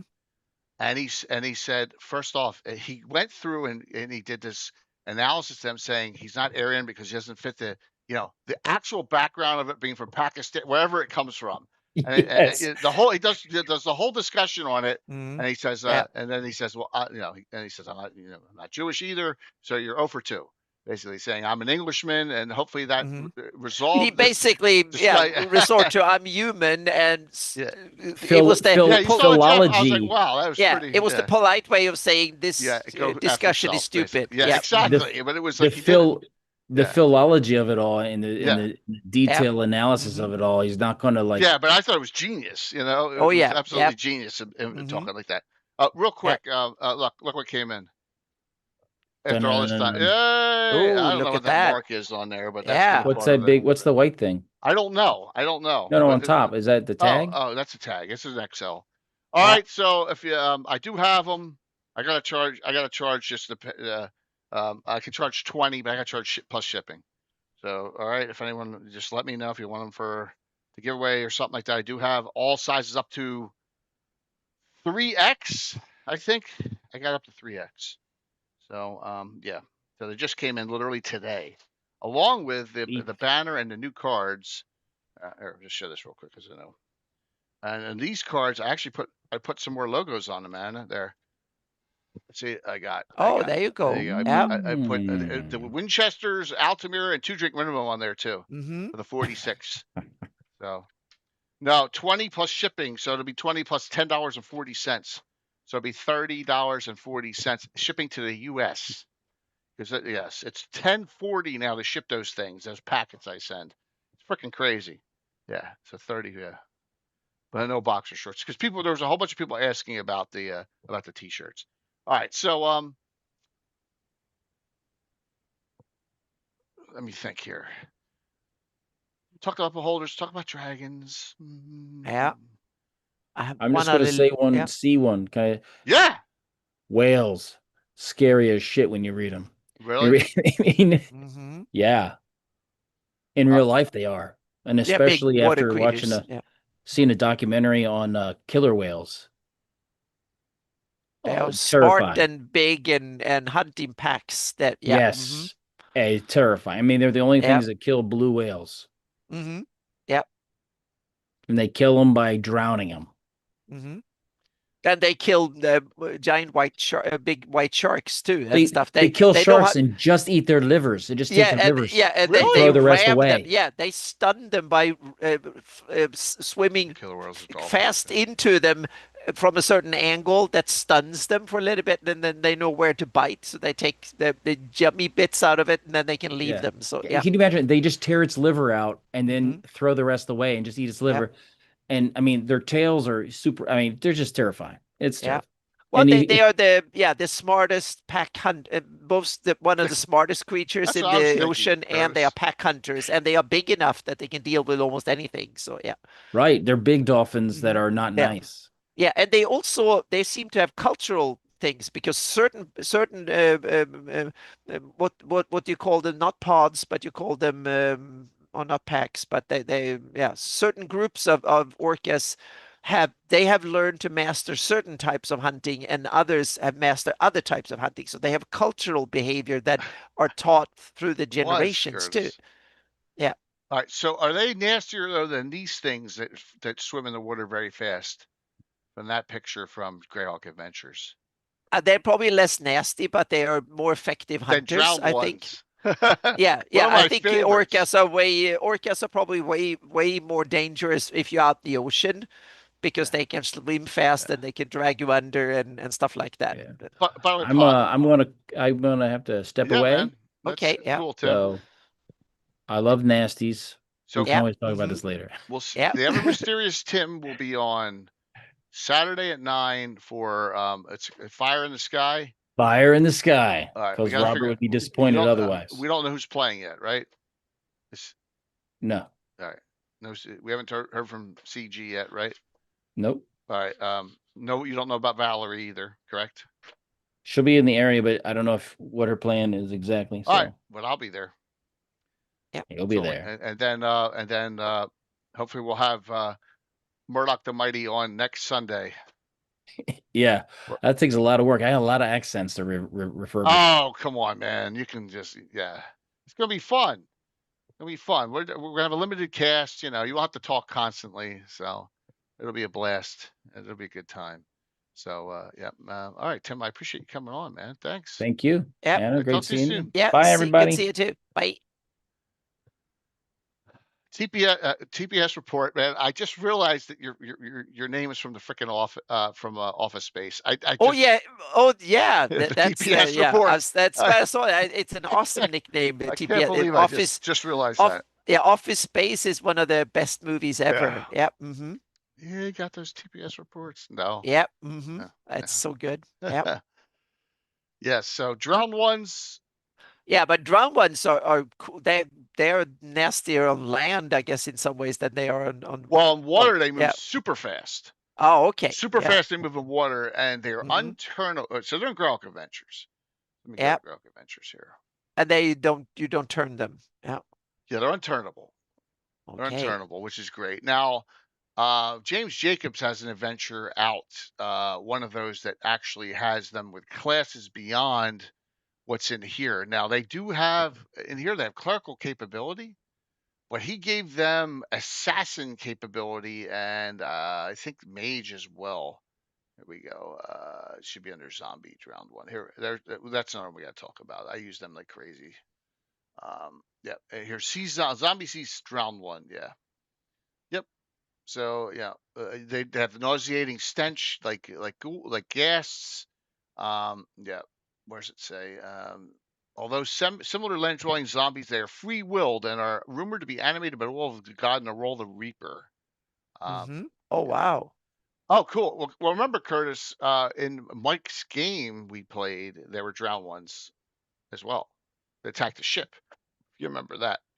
I know you were frustrated that night. So that's all I'll say. um, they do give disease out, but like they're here. Their movement rate is 6 on land, 12 in the water. So like, they swim very quickly. Yeah. So yeah. Drowned ones are one of my favorites. Along with this picture here, and that is the sword race. Can make any. I know it's a Stark Mounds and Dead Spirit. Put them anywhere in Greyhawk. As a matter of fact,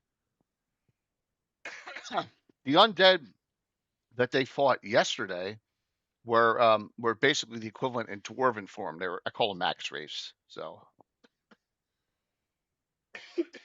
excuse me, got a little tickle cough, and I don't have any of my stuff up here. All right, well, just have to drink some water.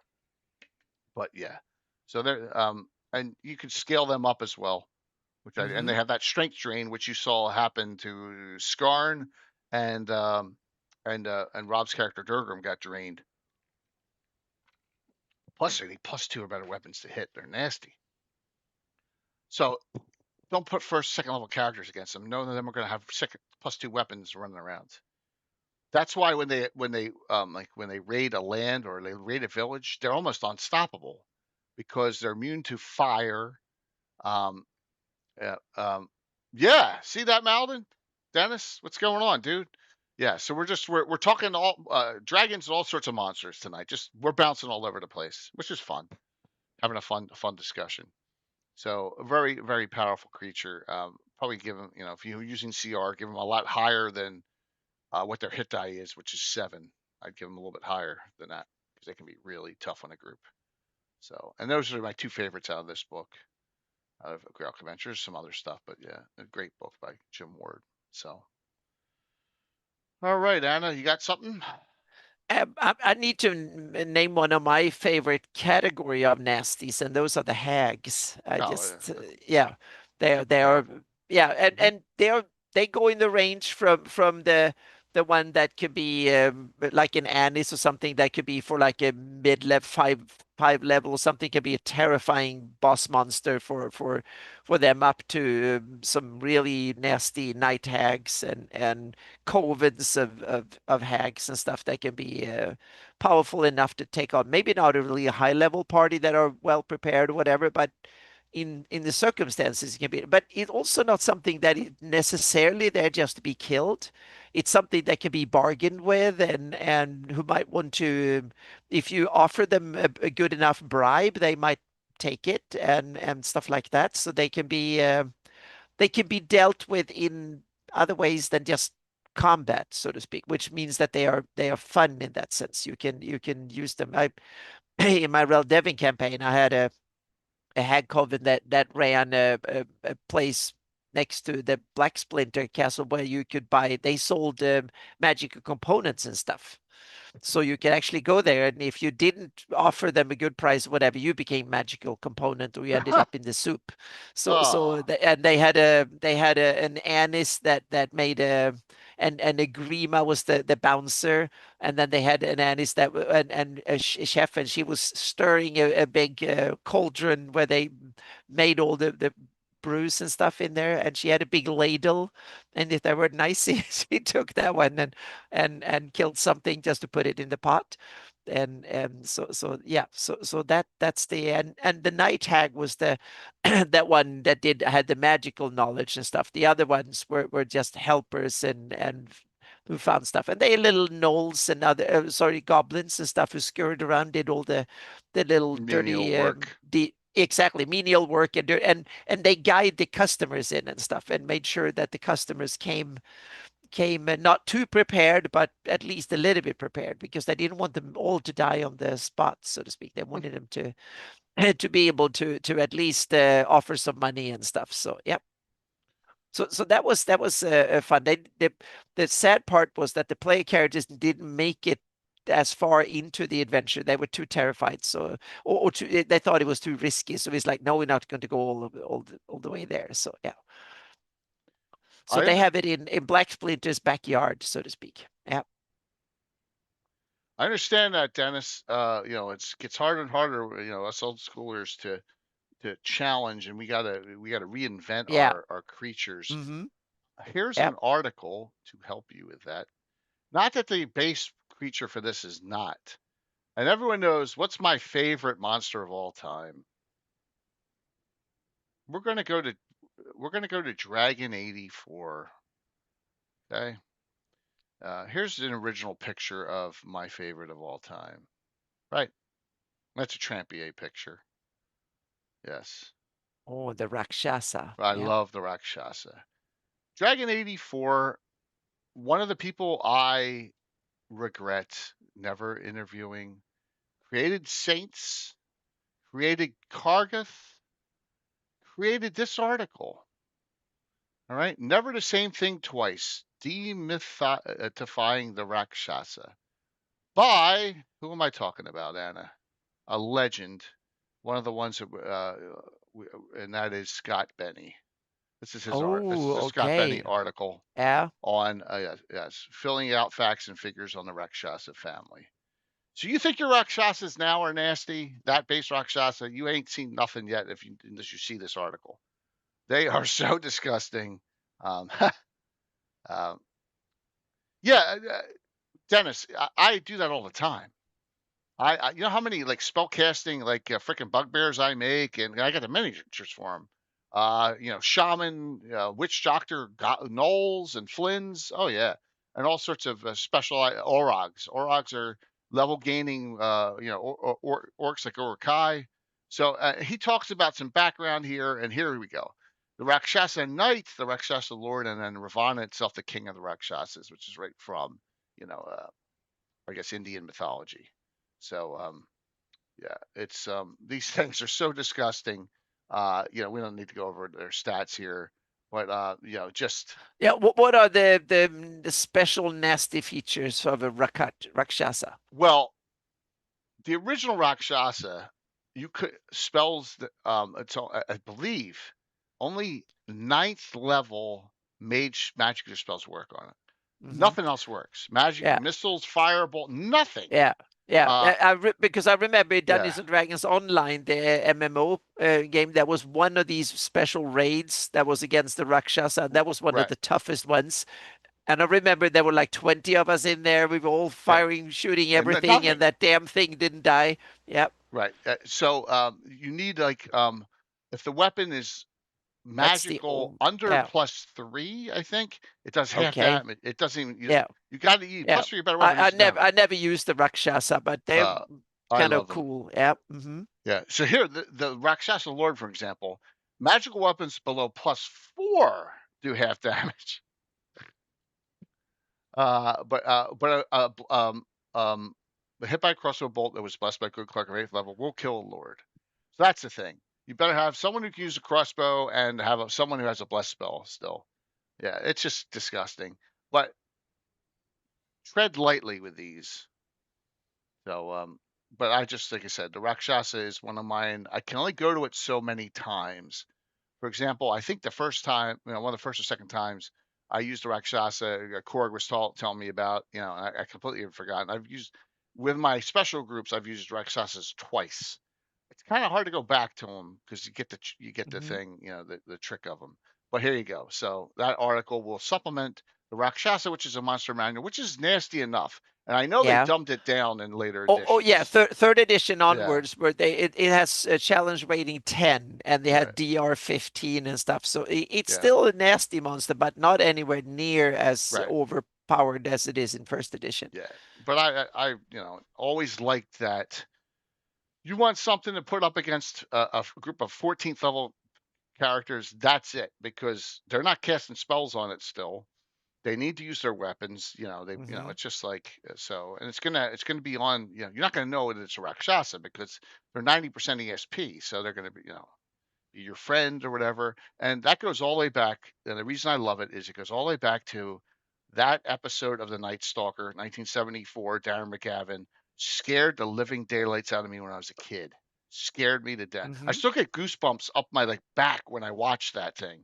When the old lady at the very end, there's an older lady working in this news service, right? And Yep. she's very friendly and all. And she comes walking out, and he's got the crossbow at the end. He's like, "Stop!" I think her name's Millie. Millie, don't come forward anymore, Millie. Oh, but really, blah blah blah blah. And at the very end, he shoots her, and then Yep. for a second, he's like, "Oh my god, I killed her." Yep. And then it turns into the Yeah. Rakshasa in the end. Oh Yeah. my god, it was just. Yeah.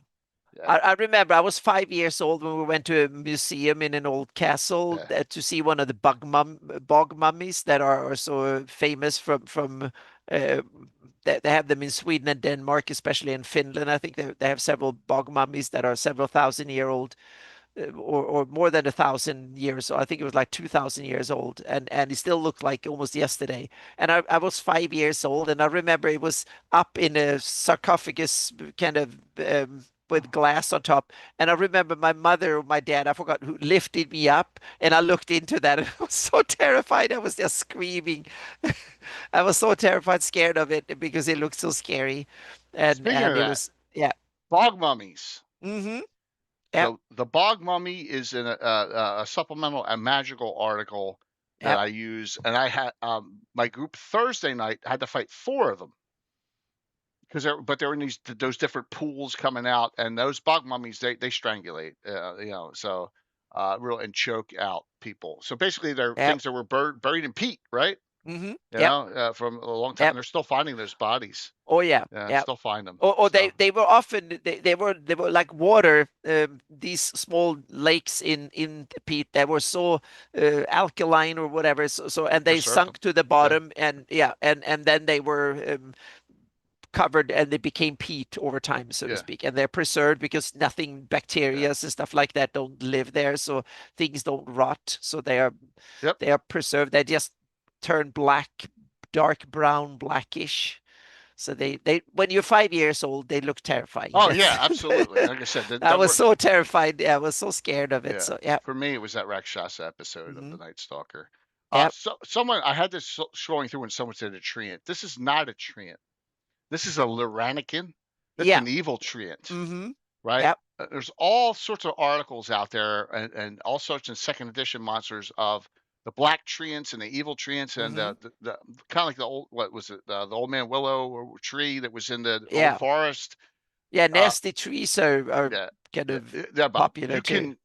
These things are super nasty because most of them are fire resistant because they're blighted, so they're pretty resistant to fire, and they can have some limited capability of the trees around them, not as much as a regular treant, but yeah. So then there's a couple different variants on them, and I'll use them. Yep. I'll use them if they're out in the forest and it's an area of despoiled or whatever, and they're really nasty. They do a ton of damage, and they're just hard to. Basically, you got to beat them down to death, or chop them, because a lot of spells don't work on them. So yeah, Lyranican is the term. I think they're in the adventure cards in second edition, like the the ones that are. And there's one mentioned in the Tellwood Horror. Okay.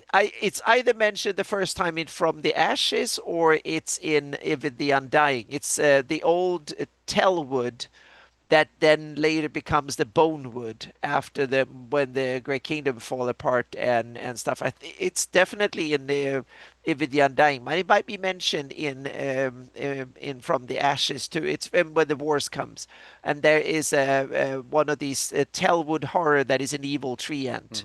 Vagamam 6 something, the terror of Bonewood, and there's a story around it and stuff that is there. So that turns basically the trees into some sort of undead bone-like trees and stuff. So if you're going to that's a use one story. of these, make sure that they're the focal point of the adventure. Yeah. Don't make them as a side. They shouldn't be. They No. should be very Yeah. powerful. Yeah. So So this is the monster you can use if you want to go up against the terror of Thelwood, or the horror of Thelwood. Yeah. lots of fun things you can do with Yeah. with this one. All right, let's see what else I have. It's stored in here. Okay, so next one is a tough one to run. One of my favorites. Someone online on Twitter asked me about Ravager of Time. I didn't even tell them about this, but this creature is actually on your side at the end, and it's following Okay. because Nuala kills him, and that is there. That's that. There you go. Oh, the Revenant or Revenants. yeah. Yeah. Mm-hmm. Yeah. Yeah. It is, Greg. It's one of the best modules ever. Yeah. No worries, Dad. Just send it to me now. I already got Michael with your selection. All I got to do is connect it. So, Revenants, they're really immune to a lot of things. And if they're out to, so I see two different types of Revenants. I see the one that was killed and is self-willed, but it's going to last a while, not as powerful. Like it could be a spirit, even a ghost. Yeah. Mm-hmm. This Revenant is the one seeking the actual revenge on someone. And there's really, unless you disintegrate it, there's really no way to stop it. So yeah, it's a really good, it's a cool creature that I'd love to know who made up the stats for this. I'm assuming it was one of the UK guys. Yes, it was in Find Folio. Yeah, first yeah, one, Fiend Folio. Yeah. Yeah. There's a Revenant Ranger adventure in the early 90s. Yeah, there probably is a Curtis. The best one, Ravager of Time has the best Revenant of all time. Because he shows up, there's some foreshadowing in the adventure. Like I said, that's, as Greg said, it is one of the best modules ever. It's one of the toughest. It's also one of the more mentally and physically draining ones as a player character. You're like, oh my gosh, am I going to survive this? It's really, really a harrowing adventure. Yeah. Thanks, Stat. Got it. I'll get that right to when we're done here. I'll send that right to Michael Z. So yeah, that's funny. Well, yeah, he was a Revenant. He came back from the dead. Everyone thought he was dead. So true. All right. Let's see what we got. There is one other one that is very similar to Revenant in looks, at least. The Eye of Fear and Flame. Yes, Scottish Jeff mentioned that too. Yeah. Yeah. I mean, it's so similar in the illustration and stuff, and it's from the same book too. But they tempt you. They tempt you to do evil acts. So yeah, exactly. So they're not as nasty to fight and stuff like that. Well, but they are. I've used an Eye of Fear and Flame a couple times. Well, they have a 12 dice fireball. Yeah, they do. Yeah. But the Eye of Fear and Flame back in the 90s tricked one of my players. He had a bard named his bard was Tandor, and got him to turn himself into a shade. So so it was successful. And evil tempts those that are on the fringe of wanting more power, and that's what the Eye of Fear and Flame did. So yeah. The flame is scarier than the fear. Yeah, every 3 melee rounds. That's right. Yeah. That's right. What on the same? Oh, sorry. No, go ahead, Anna. No, I was going to say, on the same page in Fiend Folio is another one of my favorite monsters, the Adder Cap. I love Adder Caps. Yeah, they're really they're so much fun. You got to put them in a league with spiders, and then they're exactly by themselves. They are more hapless. Who can pray for their life, whatever. But it's with a couple of spiders and stuff, they can be a perfect boss monster or really powerful random encounter for a low level party. So, trivia question: what monster? You said 12 hit die fireball. What monster can cast a higher hit die fireball than 12? Oh yeah, I know one. I think that what can is it, do. Anna? Death Knights. Yes. Death Knights have a 20 hit die fireball. Exactly, but it's not a Is it a straight normal fireball? I think it's kind of okay. No, first it isn't it? Yeah. Later 20 it becomes necrotic damage, and so it's more like different than I liked Gary's discussion from our show on Wednesday night about that. You don't Yeah. have to use one of the original 12. No, you Don't can. worry about Yeah. one of the original 12 because there's other offshoots on it. Just like that Mm-hmm. dungeon magazine one I did about, I don't know, about 9 months ago.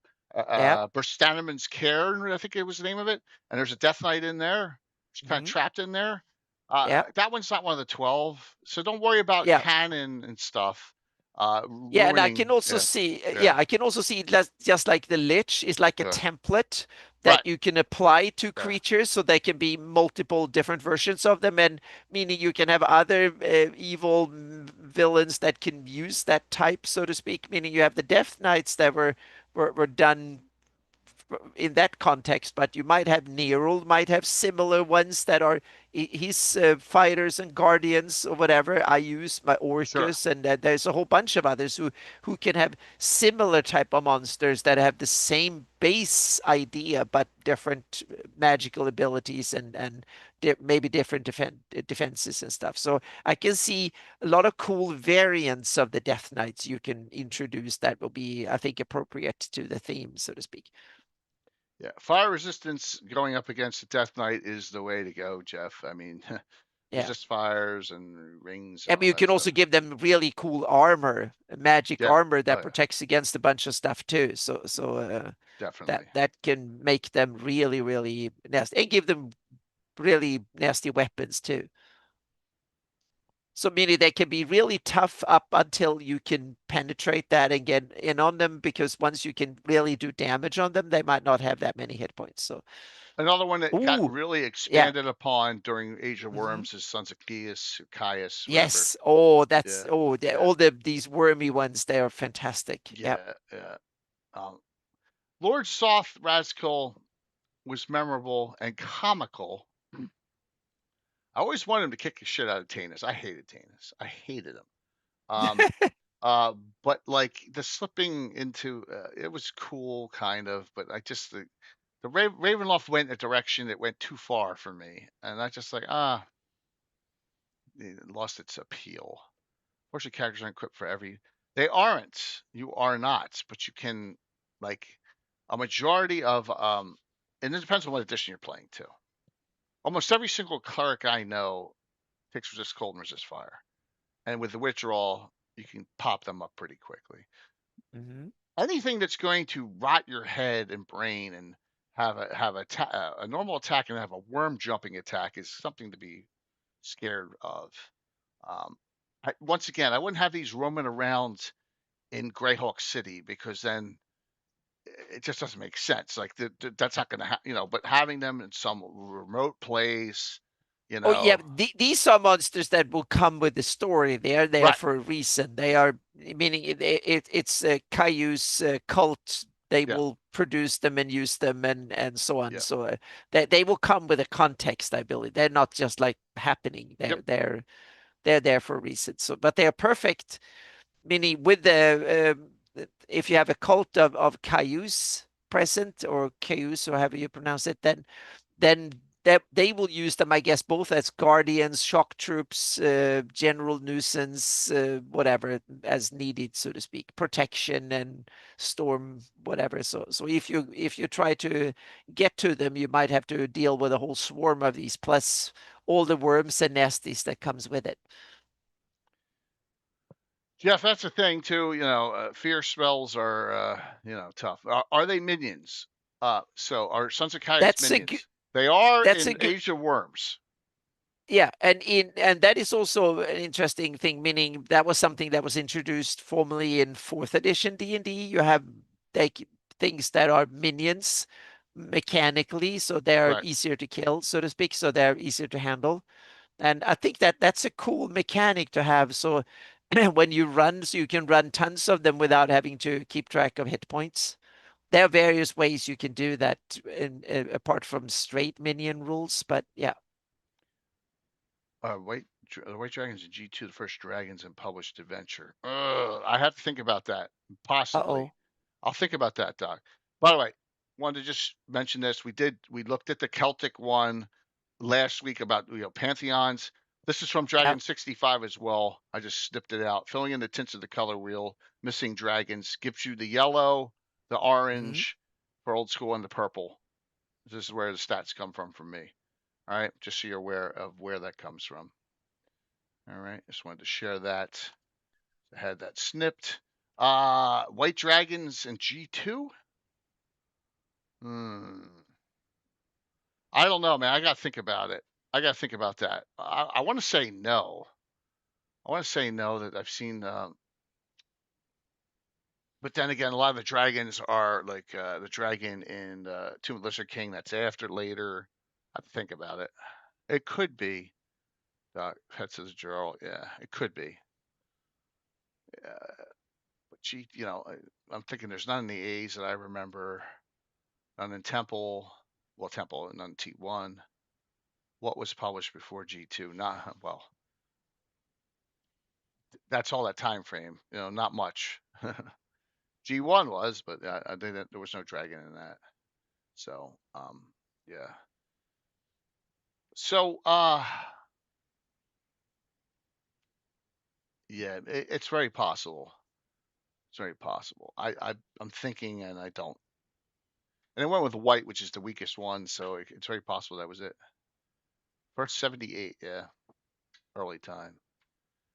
Right, but he did have. There were dragons in it too. There were two of them, two small, two white dragons. Yeah, he had polar bears. Gerald did too. We won't be that far away. I'm not giving anything away on Saturday's game adventure, but we'll talk about that. Next Saturday, you'll see. So, Anna, closing up, what are your thoughts there? We went through a lot of creatures. We went haywire. We didn't have much of a plan, but I hope that we gave a couple of little nuggets of things that can be fun for your He's kind of nice your game, good. so to speak. Yeah, kind of just BSing and doing that. And yeah, I hope I didn't turn you off completely with dragons, but I want my dragons to be I was talking about the big powerful ones, the worms, the really big ones. I understand 100%. The small ones are much easier to deal with, so they will be a nuisance. That it's the real big powerful ones that run kingdoms or terrorize half a continent, so to speak. I never have my players come across the ones that I've had them come across in the last 10 to 15 years. None of them have been like ancient, huge, none of that stuff. I mean, they're in the mid-range size. Yeah, I felt like I really wanted it, so therefore there's like 4 of them in my Shieldlands campaign. They only seen 2 of them at a distance. They haven't fought any of them yet in over 60 sessions, but they've seen several of them at a distance, so to speak. So they kind of felt the effect, and one of them is good.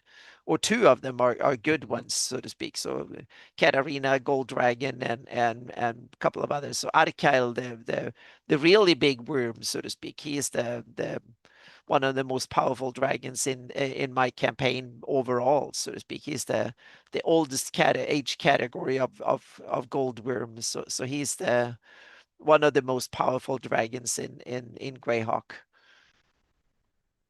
But and then and Dragotha, they haven't seen her, but they started to notice her power. That's something I played with. Yep. Oh, that's good. Had fun with it. So yep. I didn't mention the Great Worm from the Dragon magazine. I talked about it, though, Dennis. I talked about that when we did Dragons. We did a 2-parter of Legends and Lore like 4 years ago on Dragons. I did then, but I didn't tonight. No, I kind of stayed away from the unique stuff. Just talking about general monsters tonight. But yeah, that was definitely truly epic. Yeah, in Hawktales, I call the true dragons. They are worms, so to speak. And then there are a bunch of other types of dragon-like creatures, like linorms and whatnot. So, but the true dragons are worms in that sense. They can both use a bit of magic and they have breath weapons and they can fly and they have both 4 paws or like they're 4 legs and wings. So that's those are worms. And I didn't talk, and I kept it to published source for the most part. I know, because we wanted to go to mine right here and talk the Altamira book. Then I would just go, I'd just go talk to about Murlocs. And Murlocs. Yes, but I stayed away from them tonight. So there you go. That might not be the worst of the Nasties either, but maybe there are. Well, I used the pack hunting rules that you created, Anna, for multiples. You get extra pluses to hit. 1,200-year-old in the attic of Melkosha Castle that personally witnessed the twin cataclysm and remembers. So that's cool, though. That's a good story development plot line there, Dennis. Yeah. Yeah. A lot of people don't know. The Order of Ulick has a dragon named Strantalis. It's a bronze dragon, and bronze dragons can change into human form. Yeah. So Andrea Winchester rides it more than any of the other characters. So yes, but there is one dragon in the the Order has access to. Yep, a partnership. White dragons were in the original white box set 74. They're also in the 77 basic rules. Yes. All the base colors and just brass and bronze, if I recall, were in that. None of the higher ones were in the Holmes basic, if I recall. No silvers, golds, I don't think. So just from my own memory on that. All right, so Anna, what's coming up with you? I'm putting together the. I'm hopefully. I'm on the verge of getting all the kinks getting out of the first big part of Greyhawk that I will do, so I can move into texturizing and stuff like that. I'm on the verge of doing that, and so it's Shieldlands, Horn Society I use, and the Bandit Kingdoms, that area. I will say I'm starting to get there now. It's starting to be. It's been a heck of a lot of work because I wanted to have that area done so I can do it for the Melf's guides, Okay. so to speak. So therefore now I can. I don't have to put that many hours into doing it. So but the good thing is that it's starting to look really good. There's a couple of little kinks that I need to get done, but I'm 80% done with that, the first and the second stage of that. And those are the two really intense stuff, so to speak. So now I'm more looking into texturing, and that is something I will. Well, there are many different ways. So I will figure out which way to be best because I want to do a quick and dirty version that is the large, and then start doing area specific ones that I can enlarge. But that will go into the future a bit. But there will be on December. I need to take on December there we go. December 9th at 4 p.m. Pacific. So that will be 7 p.m. Eastern. Tuesday. Oh, yes. Sorry. Yeah. Yeah. On Tuesday. On December 9th. Yeah. On the evening. There will be a QGIS workshop. So I will put the stuff on, for my patrons and stuff. So I will upload a bit more info and stuff on that. That's the next one up. And I will also update the missile weapons. But I'm also reworking some stuff with Hawktails because I got good feedback from the stuff I ran at Game Hole. So I wanted to fix a couple of things, and then I realized, damn, there's an even better way I can do that. We'll see if I will have that version. I don't think I will have that full version ready to run that page. We'll see, but that will be the next version of it that I think will streamline a heck of a lot from how the math is run. But it will be the same math, but it will be pre-calculated, and you don't have to do that many die rolls, and you don't have to do a lot of the calculation you have to do at a table will not be as needed, so to speak. Yep. So it will run faster, but it will be the same base math. So I've done one test session where I played with I simply kidnapped one of my friends here and said, now you sit down and play D&D, play this version. And we ran to a 4-hour session back and forth with some combat. And it plays lightning fast, and he has the same type of math. So we'll see if I'm going to switch to it. It sounds good, but I need to have more experienced players testing it out to see, because there's a couple of things to take away. So they're still there in the calculation, but you have to roll less dice, which can be boring for some players. So I want to see if people like it or not. So yeah. Cool. Yep. So that is the. What about the day after Thanksgiving? A day after Thanksgiving, I plan to do a stream. So yep. Yep. As usual on Friday. Yep. All right. So Wednesday, I don't have a banner up for it yet. Wednesday is the final 3 of the Earth Journals. We should have Gary on that with us on Wednesday. That'll be normal 8 o'clock. No, 7. What am I saying? 7 Eastern. Yeah. No game Thursday. It's Thanksgiving. And then I will have a doubleheader on Saturday. All right. How do I Oh, I play did not do that ADV on First purpose. I Edition? Your swear buddy to Jay. God. Swear to God. Oh my God. It just now my 13 buttons below 14 and 15 in my bar on XSplit. I don't know how it happens there. So all right. Saturday morning, Tim's game will be we'll continue his city state at 9. I'll run 9 to like 1, 6 p.m. Eastern. Yeah, you hit me up with all that. Yeah. There we go. Look at this group. Ed, Tony, Bella, Astralier, Eric Boyd, Curtis, and Brett. Ravalantar's rescue. Yeah. Ravalantar was fighting during Virtual GroutCon. Vanna Bold, a baddie mage who wanted to seek some revenge, and he kind of gave himself up so that she would stop.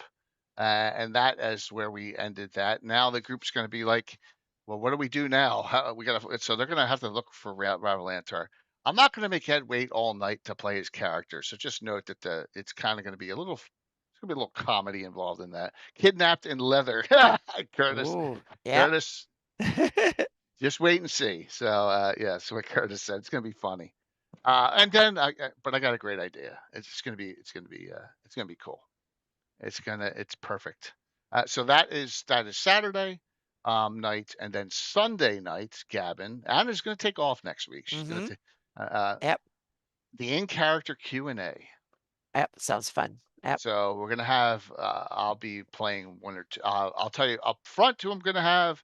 I'll probably have Kazumba, and I'll probably have one of the characters that is in the other adventuring groups, like Emerson Winchester the Fourth. That's probably who I'll have. Those two.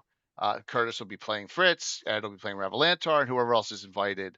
We'll have people rolling in and out on it, and they'll be So you can ask. Yeah, it'll be fun. Ask them anything in game pertaining to the campaign. All right. And that'll be it. So we got a busy week coming up over the holidays. Like I said, my wife will be gone. She will be in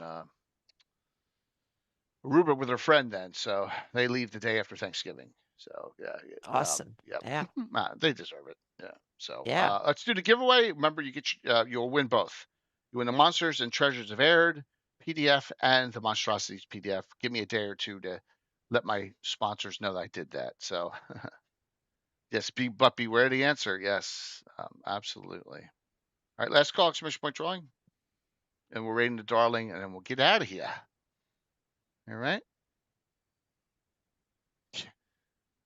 Yeah, lots of parties. Here we go. Ready? Closing it out. Tonight's winner is Bill the Master Crafter. Wow, that's rigged. He's never won. He has never. I don't think I've ever seen him ever win. Congratulations! So, good for him. Good for him. So there you go. Bill finally wins something. So yes, and good to hear that. So all right. See you all. Wednesday. See you Wednesday night. I got to get through. I'll be done work. I'll be done until the Monday after, so I'll be in a very good mood. Yeah. Great. Yeah. So 3-day work time week, off. Yeah. Yep. Yeah. Yeah, but Bill hasn't played in a while. He's got all the hockey going on with his son and all, so he has but he's working on a lot of projects. We had a big meeting. Jeremy from Gamescape 3D, Bill and I had a meeting this morning. We got I got a lot more stuff coming.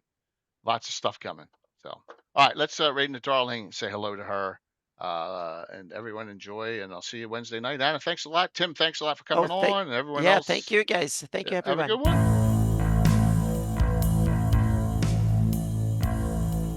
Dun, dun, dun.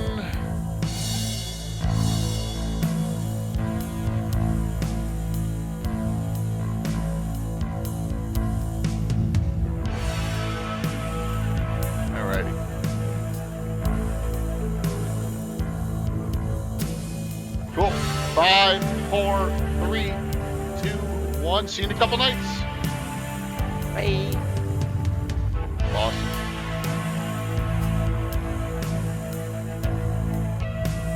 Yep, it went over. Good, 63. Good. Yep. That's not bad. For exactly. being on That's good. an off weird time at night too. Yeah, that too. Yeah.